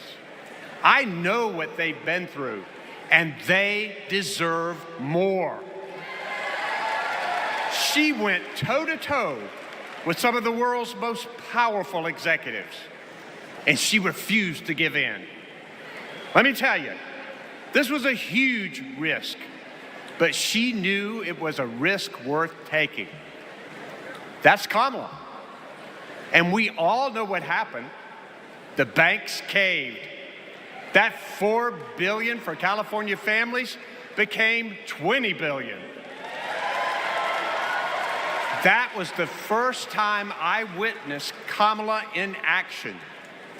And what I saw was a leader who does exactly what she says she's going to do, who never will settle for less. America, we got a lot of big fights ahead of us, and we've got one hell of a fighter ready to take them on. I know that because I know her. And tonight, I want the American people to know, even if you don't agree with her on everything, Kamala Harris will fight for you to the very end. For families who need better health care or a safer place to live. Kamala will fight for you, for parents who want better schools for their kids, for workers worried about a secure retirement for themselves. Kamala will fight for you. For any one of our allies, anywhere in the world, wondering if America still has your back, remember this: Kamala will fight for you. And when she fights, we win. Kamala's ready. Kamala's ready. The question is, are we? Are we going to stand up and fight for Kamala like she'll stand up and fight for us? All right. If you're ready, my home state of North Carolina, stand up. Stand up, Pennsylvania. Stand up, Michigan. Stand up, Wisconsin. Stand up, Georgia. Stand up, Nevada. Stand up, Arizona. Stand up, America. Are we going to stand up? Are we going to fight? Are we going to vote?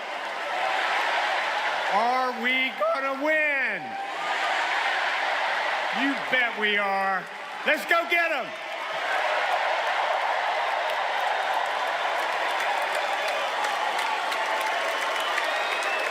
Nice little speech by Roy Cooper, governor of North Carolina. Scheduled next was Kamala Harris. There were rumors of the Beyonce performance. I don't know if it is or isn't happening. But as far as the schedule goes, after North Carolina Governor Roy Cooper, it would be Kamala Harris's acceptance speech. To be in the middle class, making every paycheck count. She was raised by a working mom who taught her about standing up for what's right and protecting the people you love. Kamala carries the lessons of our mother, the fighting spirit of our mother, the compassion. She was all of 5 feet tall. If you met her, you would have thought she was 7 feet tall. And our mother, if I'd ever come home complaining about anything, she wouldn't have it. The first thing she'd say is, well, just stop the complaining. Just tell me what you're going to do about it. And since she was a young girl, Kamala Harris has been fighting for families like the ones she grew up with. That is Kamala. She can't help herself from standing up for people and standing up for what she thinks is right. She has been that way our whole lives. Being a protector is what led her to become a prosecutor. Looking back now, I could say it was her calling. As a courtroom prosecutor, she went after predators who targeted women and children, and fraudsters who ripped off working families. And she put dangerous gang members and human traffickers behind bars. We didn't have partnerships with DOJ or FBI or DEA or any of those law enforcement agencies. Now, we all work collaboratively. She was the person who built the foundation in how we do criminal justice in America. As Attorney General of California, she held the big Wall Street banks accountable for fraud, winning $20 billion for California families. She took on one of the largest for-profit colleges that was scamming students. And in the Senate, she fought for her constituents with the determination of a prosecutor, standing up for reproductive freedom. Can you think of any laws that give the government the power to make decisions about the male body? I'm not thinking of any right now, Senator. She fought to keep our children safe from the terror of gun violence. How many of you guys had to have a drill where you learned about how you need to hide in a closet or crouch in a corner in the event that there is a mass shooter? Look at that. Look at that. On the Intelligence Committee, she defended our nation against foreign adversaries. And in 2020, she made history as the first woman to be elected Vice President of the United States. She cast the tie-breaking vote to deliver urgent relief to the American people during the pandemic. She beat Big Pharma to lower prescription drug costs and cap the cost of insulin, and led the fight to restore reproductive rights after Roe v. Wade was overturned. We have worked too hard and fought too long to see our daughters grow up up in a world with fewer rights than our mothers. Because she's never been afraid to stand up to powerful interests. Sometimes people will open the door for you and leave it open. Sometimes they won't. And then you need to kick that door down.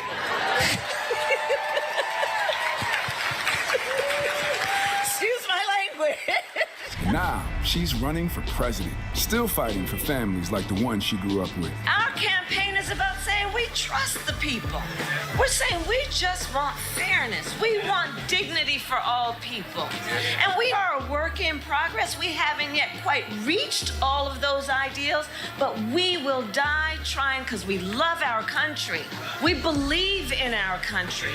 We're not falling for these folks who are trying to divide us, trying to pull us apart. We know what we stand for, and we stand for the people, and we stand for the dignity of work, and we stand for freedom. We stand for justice. We stand for equality.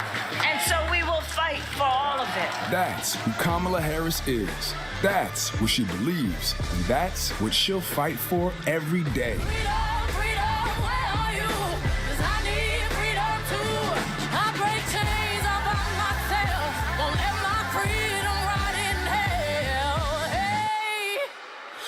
Keep on running, cause the winner don't quit on themselves.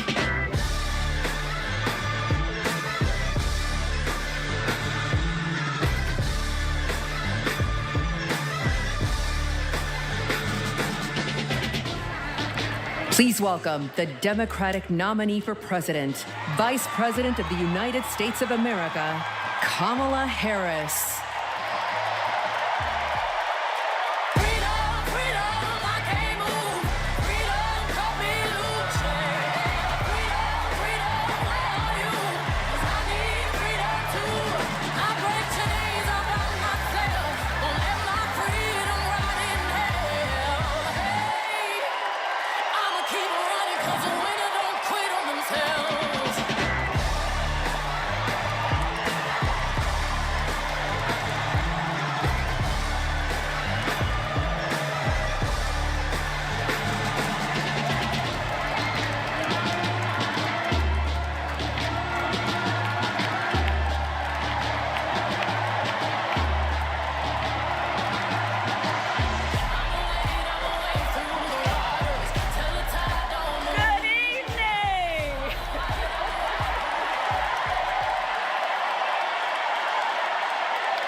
High energy night. Thank you. Thank you. Thank you all.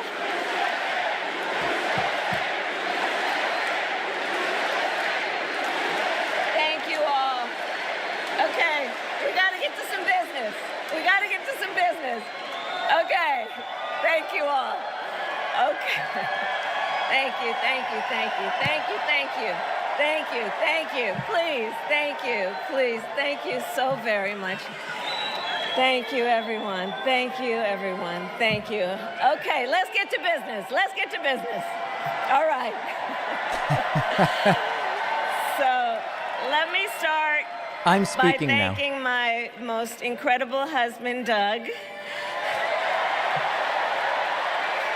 for being an incredible partner to me, an incredible father to Cole and Ella, and happy anniversary, Dougie. I love you so very much. To our President, Joe Biden.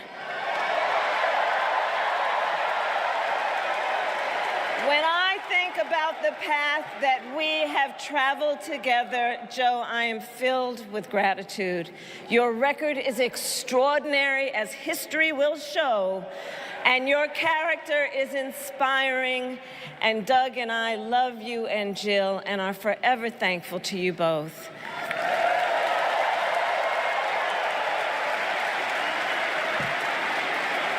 And to Coach Tim Walz,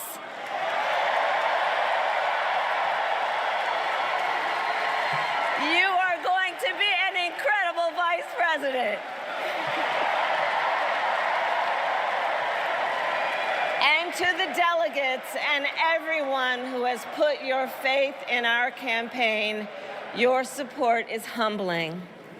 So, America, the path that led me here in recent weeks was no doubt unexpected. But I'm no stranger to unlikely journeys. So, my mother, our mother, Kamala Harris, had one of her own. And I miss her every day, and especially right now. And I know she's looking down smiling. I know that. So my mother was 19 when she crossed the world alone, traveling from India to California with an unshakable dream to be the scientist who would cure breast cancer. When she finished school, she was supposed to return home to a traditional arranged marriage. But as fate would have it, she met my father, Donald Harris, a student from Jamaica. They fell in love and got married, and that act of self-determination made my sister Maya and me. Growing up, we moved a lot. I will always remember that big Mayflower truck packed with all our belongings, ready to go to Illinois, to Wisconsin, and wherever our parents' jobs took us. My early memories of our parents together are very joyful ones. A home filled with laughter and music, Aretha, Coltrane, and Miles. At the park, my mother would say, "Stay close." But my father would say, as he smiled, "Run, Kamala, run. Don't be afraid. Don't let anything stop you."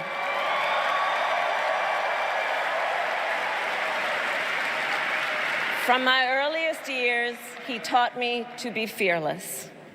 But the harmony between my parents did not last. When I was in elementary school, they split up. And it was mostly my mother who raised us. Before she could finally afford to buy a home, she rented a small apartment in the East Bay. In the Bay, you either live in the hills or the flatlands. We lived in the flats. A beautiful working-class neighborhood of firefighters, nurses, and construction workers, all who tended their lawns with pride. My mother, she worked long hours, and like many working parents, she leaned on a trusted circle to help raise us. Mrs. Shelton, who ran the daycare below us and became a second mother. Uncle Sherman, Aunt Mary, Uncle Freddie, Auntie Chris. None of them family by blood, and all of them family by love.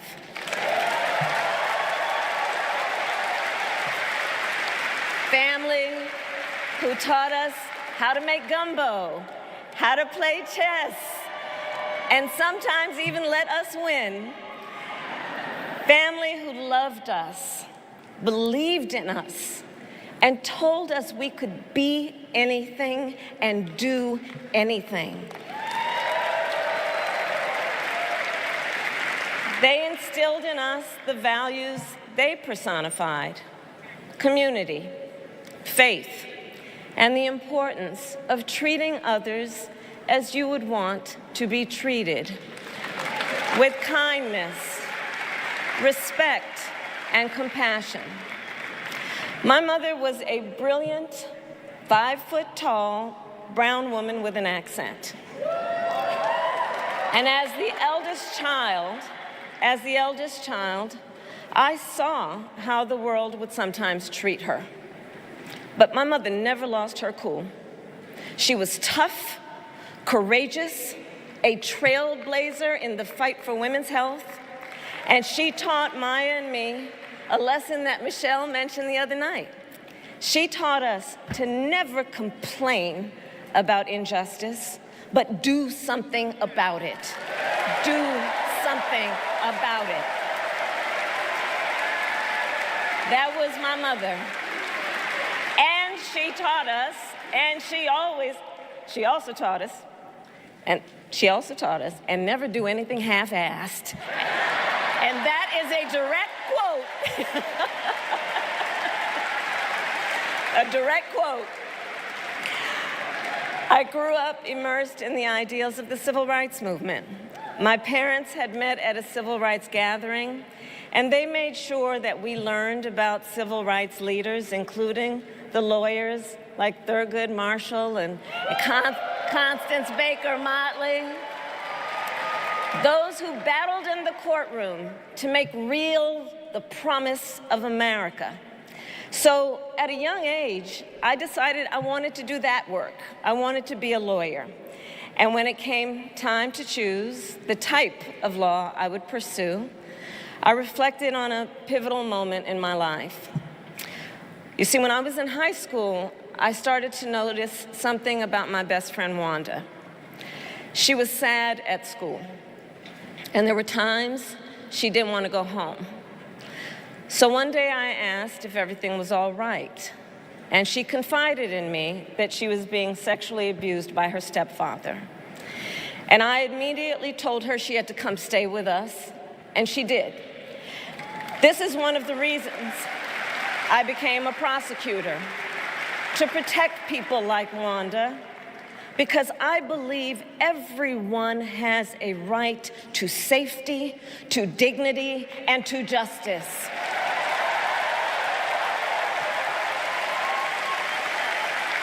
As a prosecutor, when I had a case, I charged it not in the name of the victim, but in the name of the people.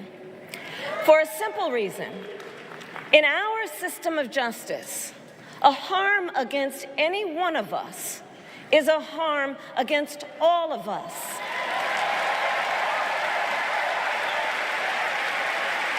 And I would often explain this to console survivors of crime, to remind them no one should be made to fight alone. We are all in this together. And every day, in the courtroom, I stood proudly before a judge, and I said 5 words: Kamala Harris for the people.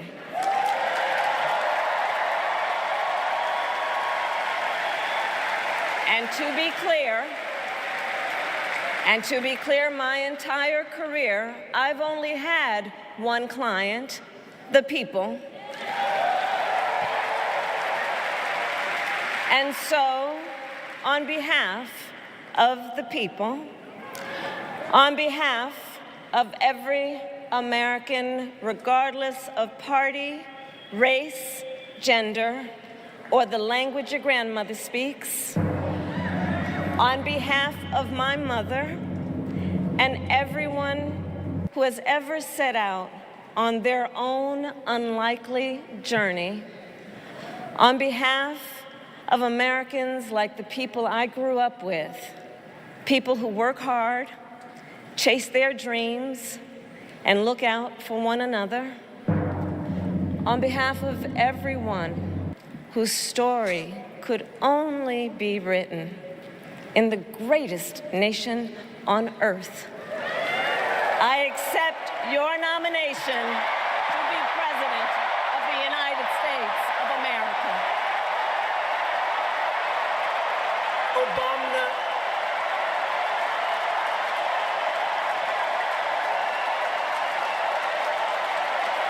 And with this election,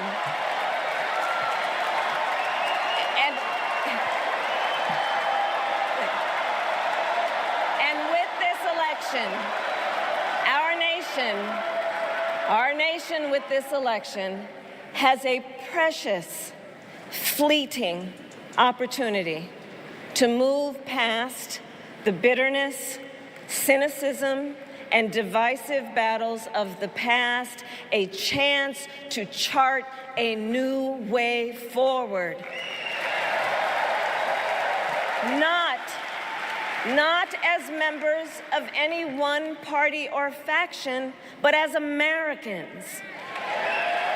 And let me say, I know there are people of various political views watching tonight, and I want you to know, I promise to be a president for all Americans. You can always trust me to put country above party and self, to hold sacred America's fundamental principles, from the rule of law to free and fair elections to the peaceful transfer of power.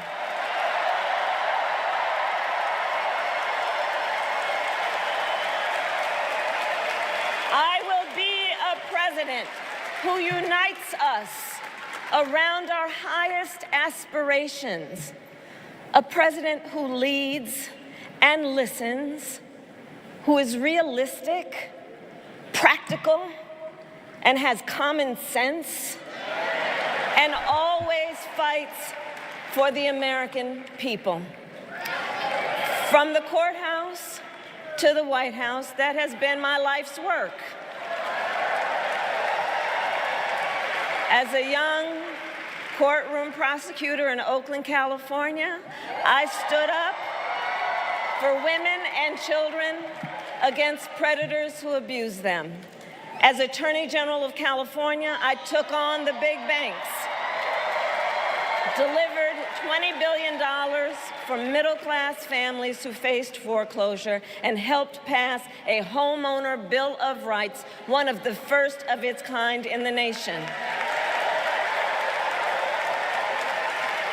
I stood up for veterans and students being scammed by big for-profit colleges, for workers who are being cheated out of their wages, the wages they were due, for seniors facing elder abuse. I fought against the cartels who traffic in guns and drugs and human beings, who threaten the security of our border and the safety of our communities. And I will tell you, these fights were not easy, and neither were the elections that put me in those offices. We were underestimated at practically every turn, but we never gave up, because the future is always worth fighting for.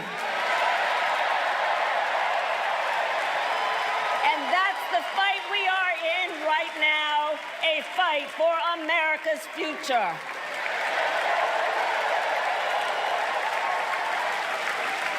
Fellow Americans, this election is not only the most important of our lives, it is one of the most important in the life of our nation. In many ways, Donald Trump is an unserious man. But the consequences of putting Donald Trump back in the White House are extremely serious. Consider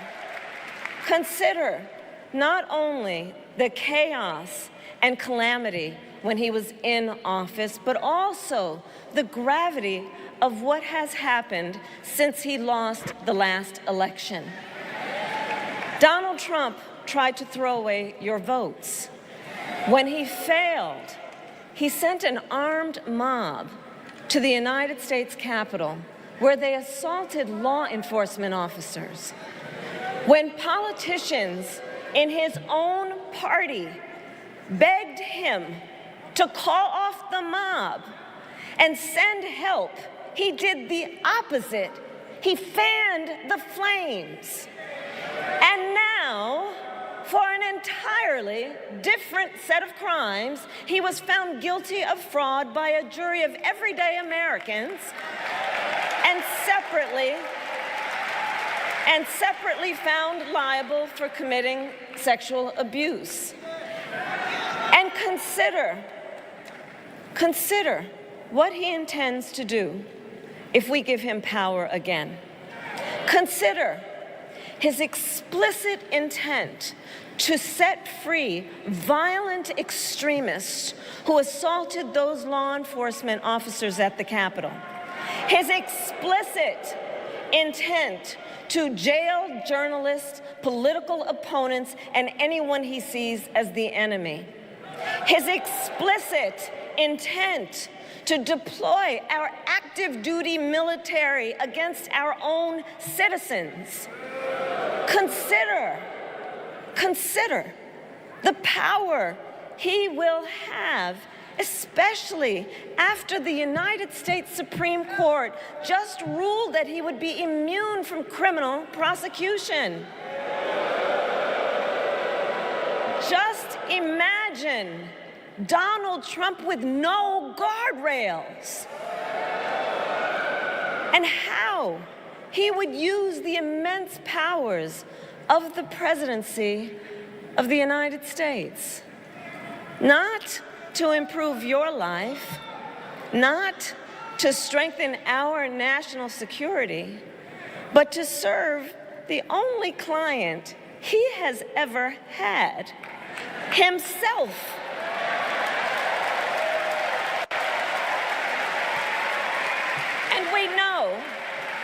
And we know what a second Trump term would look like. It's all laid out in Project 2025, written by his closest advisors, and its sum total is to pull our country back to the past. But America, we are not going back. We are not going back.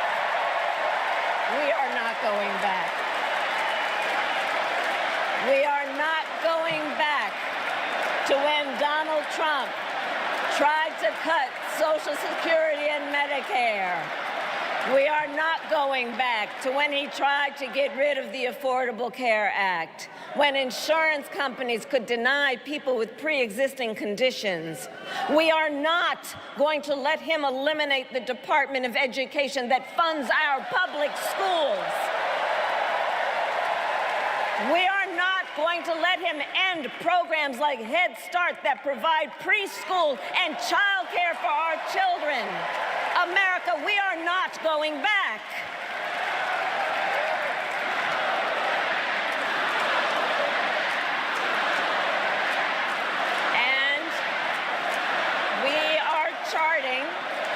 And we are charting a new way forward.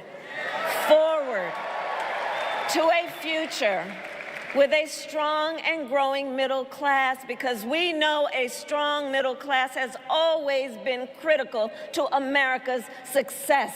And building that middle class will be a defining goal of my presidency.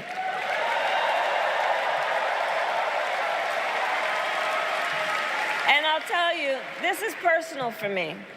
The middle class is where I come from. My mother kept a strict budget.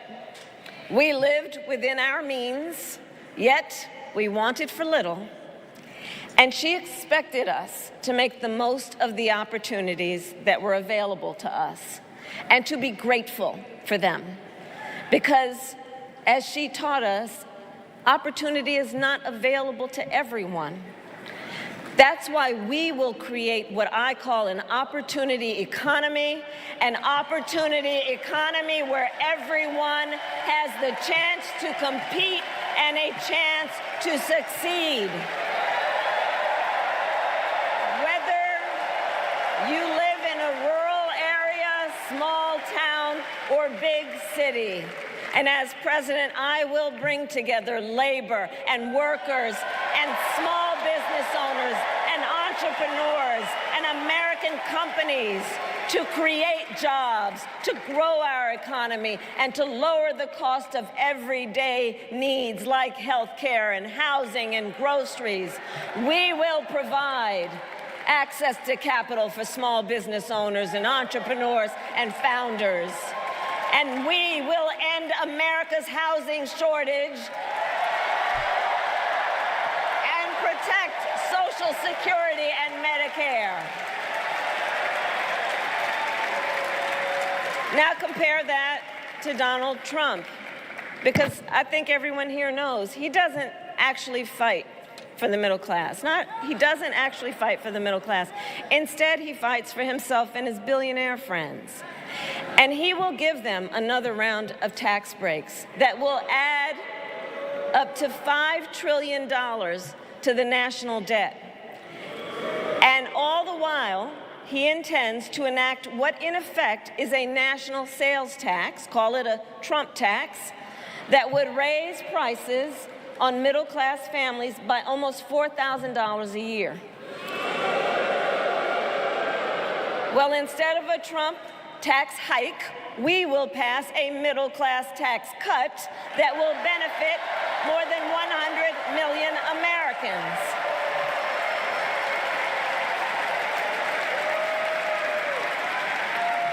Friends, I believe America cannot truly be prosperous unless Americans are fully able to make their own decisions about their own lives, especially on matters of heart and home. But tonight, in America, too many women are not able to make those decisions. And let's be clear about how we got here. Donald Trump handpicked members of the United States Supreme Court to take away reproductive freedom. And now he brags about it. In his words, quote, "I did it and I'm proud to have done it," end quote.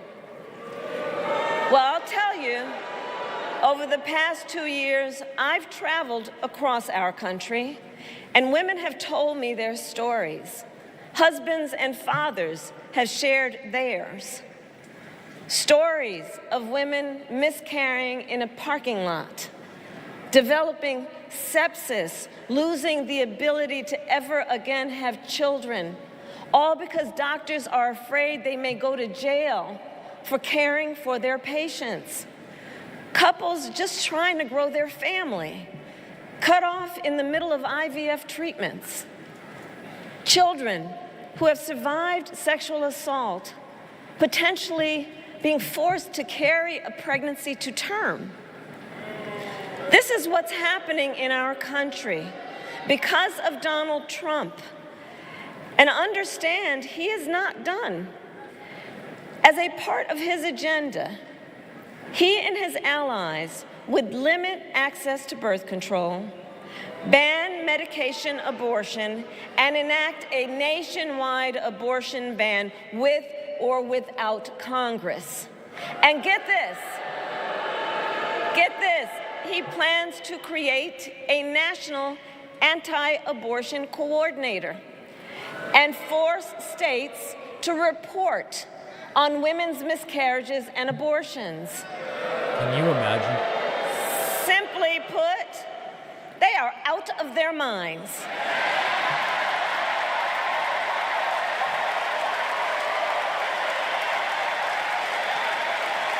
And one must ask, why exactly is it that they don't trust women? Well, we trust women. We trust women. And when Congress passes a bill to restore reproductive freedom, as President of the United States, I will proudly sign it into law.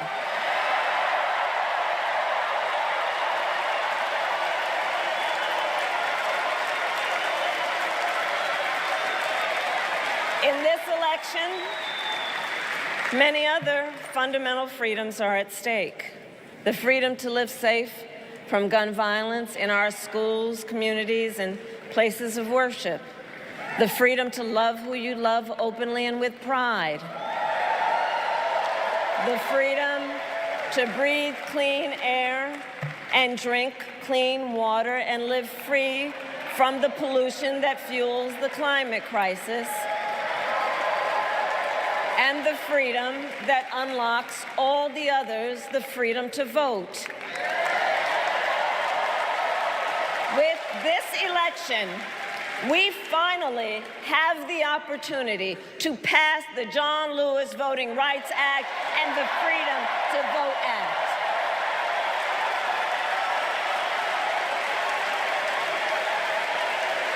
And let me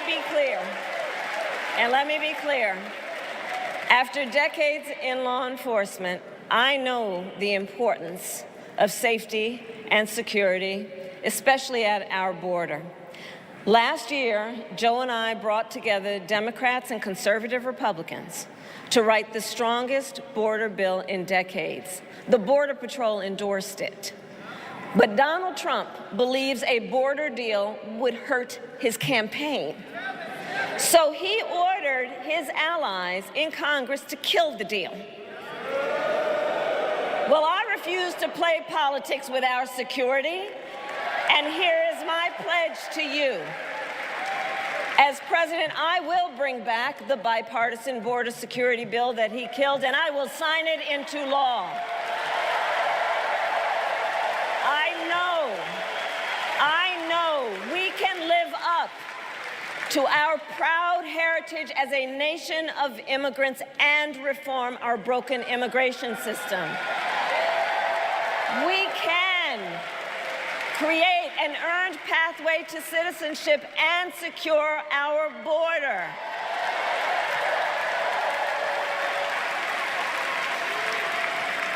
And America, we must also be steadfast in advancing our security and values abroad. As Vice President, I have confronted threats to our security, negotiated with foreign leaders, strengthened our alliances, and engaged with our brave troops overseas. As Commander-in-Chief, I will ensure America always has the strongest, most lethal fighting force in the world. And I will fulfill our sacred obligation to care for our troops and their families, and I will always honor and never disparage their service and their sacrifice.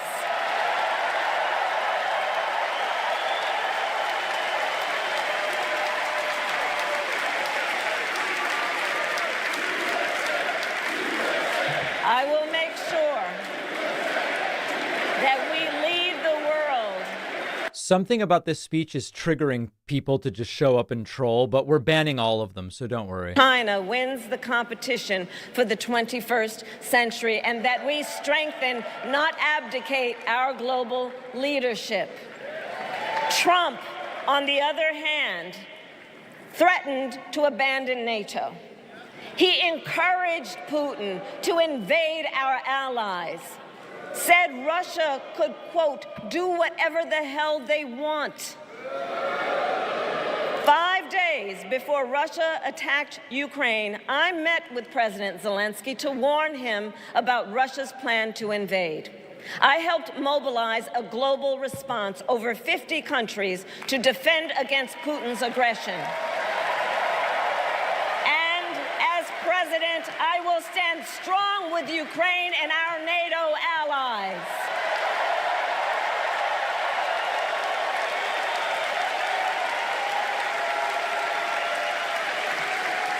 With respect to the war in Gaza, President Biden and I are working around the clock because now is the time to get a hostage deal and a ceasefire deal done.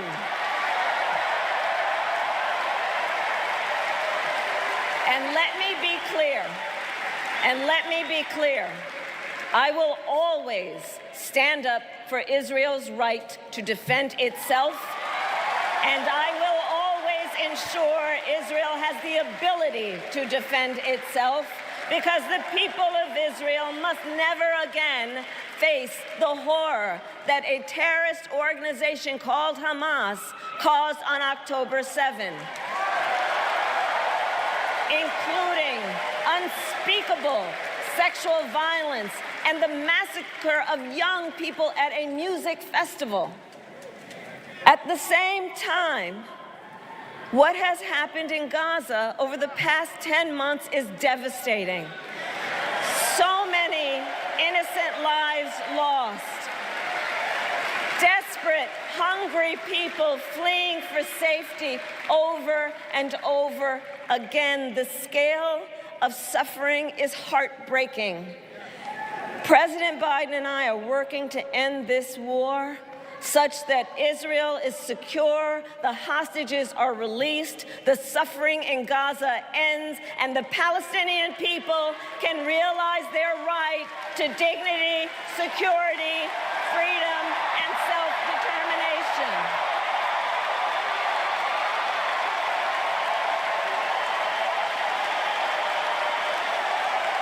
And know this, I will never hesitate to take whatever action is necessary to defend our forces and our interests against Iran and Iran-backed terrorists.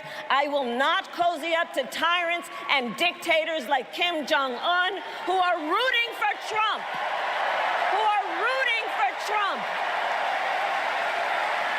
Because, you know, they know he is easy to manipulate with flattery and favors. They know Trump won't hold autocrats accountable because he wants to be an autocrat himself. And as president, I will never waver in defense of America's security and ideals, because in the enduring struggle between democracy and tyranny, I know where I stand and I know where the United States belongs.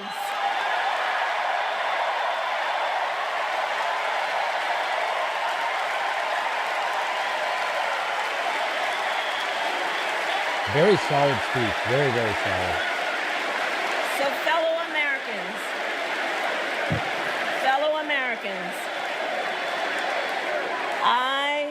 I love our country with all my heart.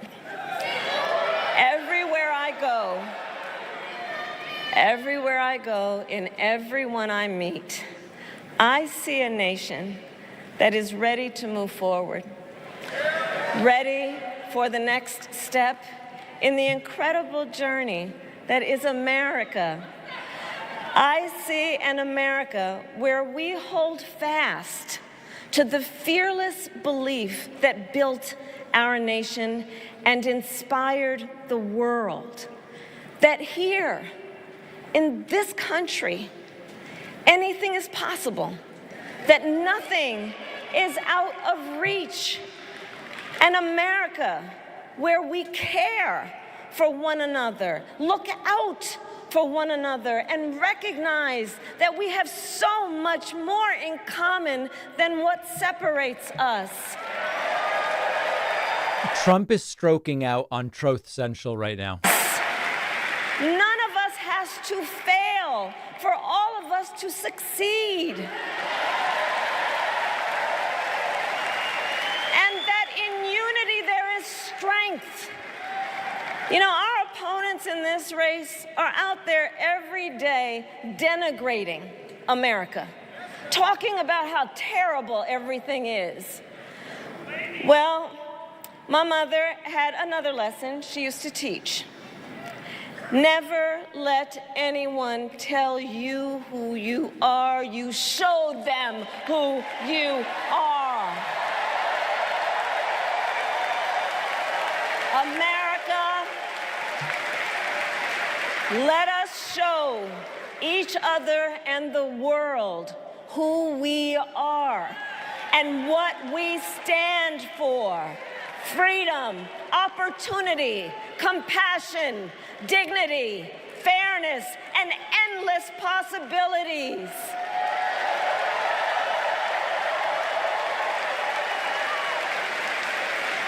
We are the heirs to the greatest democracy in the history of the world. And on behalf of our children and our grandchildren and all those who sacrificed so dearly for our freedom and liberty, we must be worthy of this moment.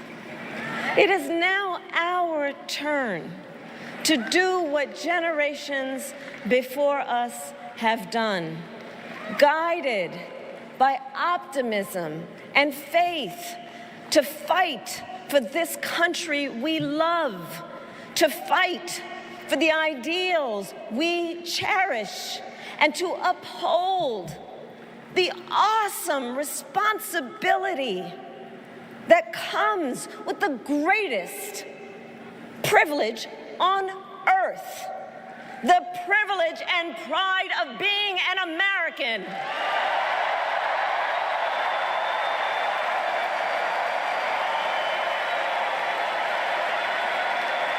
So let's get out there, let's fight for it, let's get out there, let's vote for it, and together let us write the next great chapter in the most extraordinary story ever told.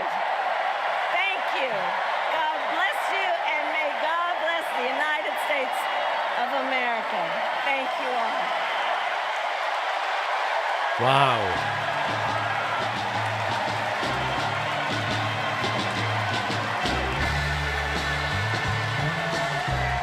Well, what a speech. What a speech officially accepting the Democratic nomination for president, Vice President Kamala Harris.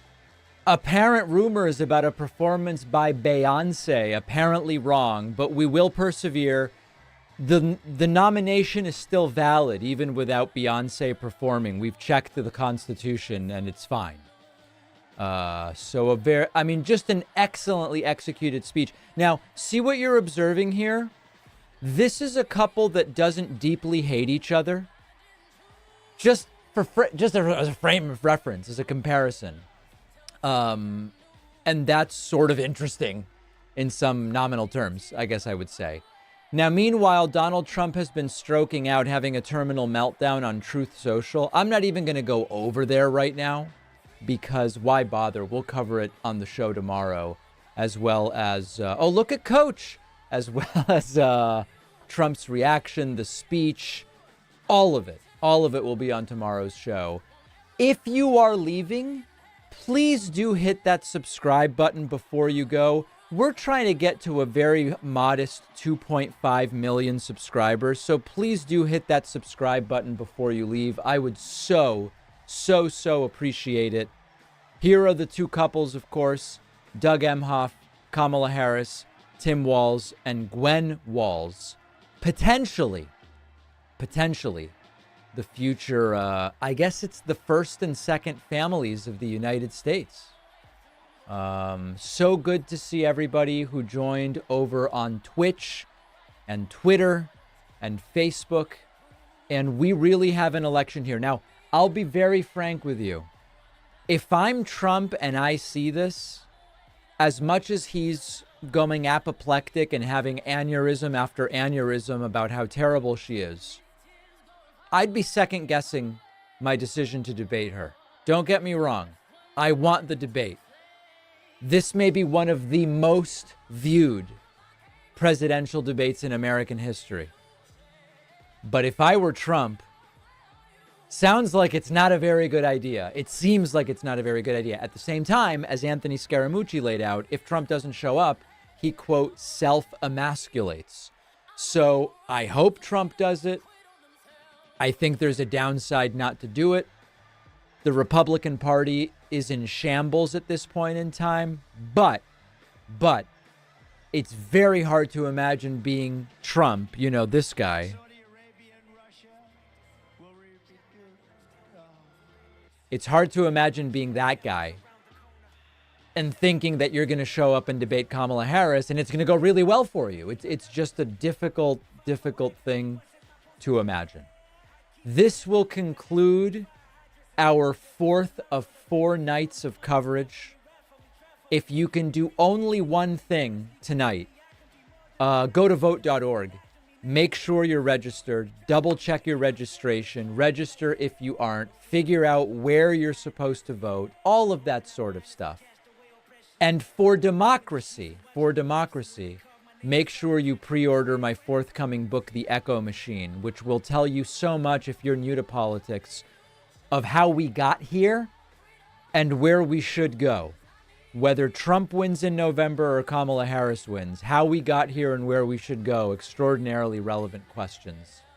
And send your order screenshots to info@davidpakman.com so we can track them for the pre-order goodies. A lot of low-effort trolls here, no doubt about it. We banned most of them, but not all of them. All right, everybody. Thanks so much for being here, and we will see everybody so soon.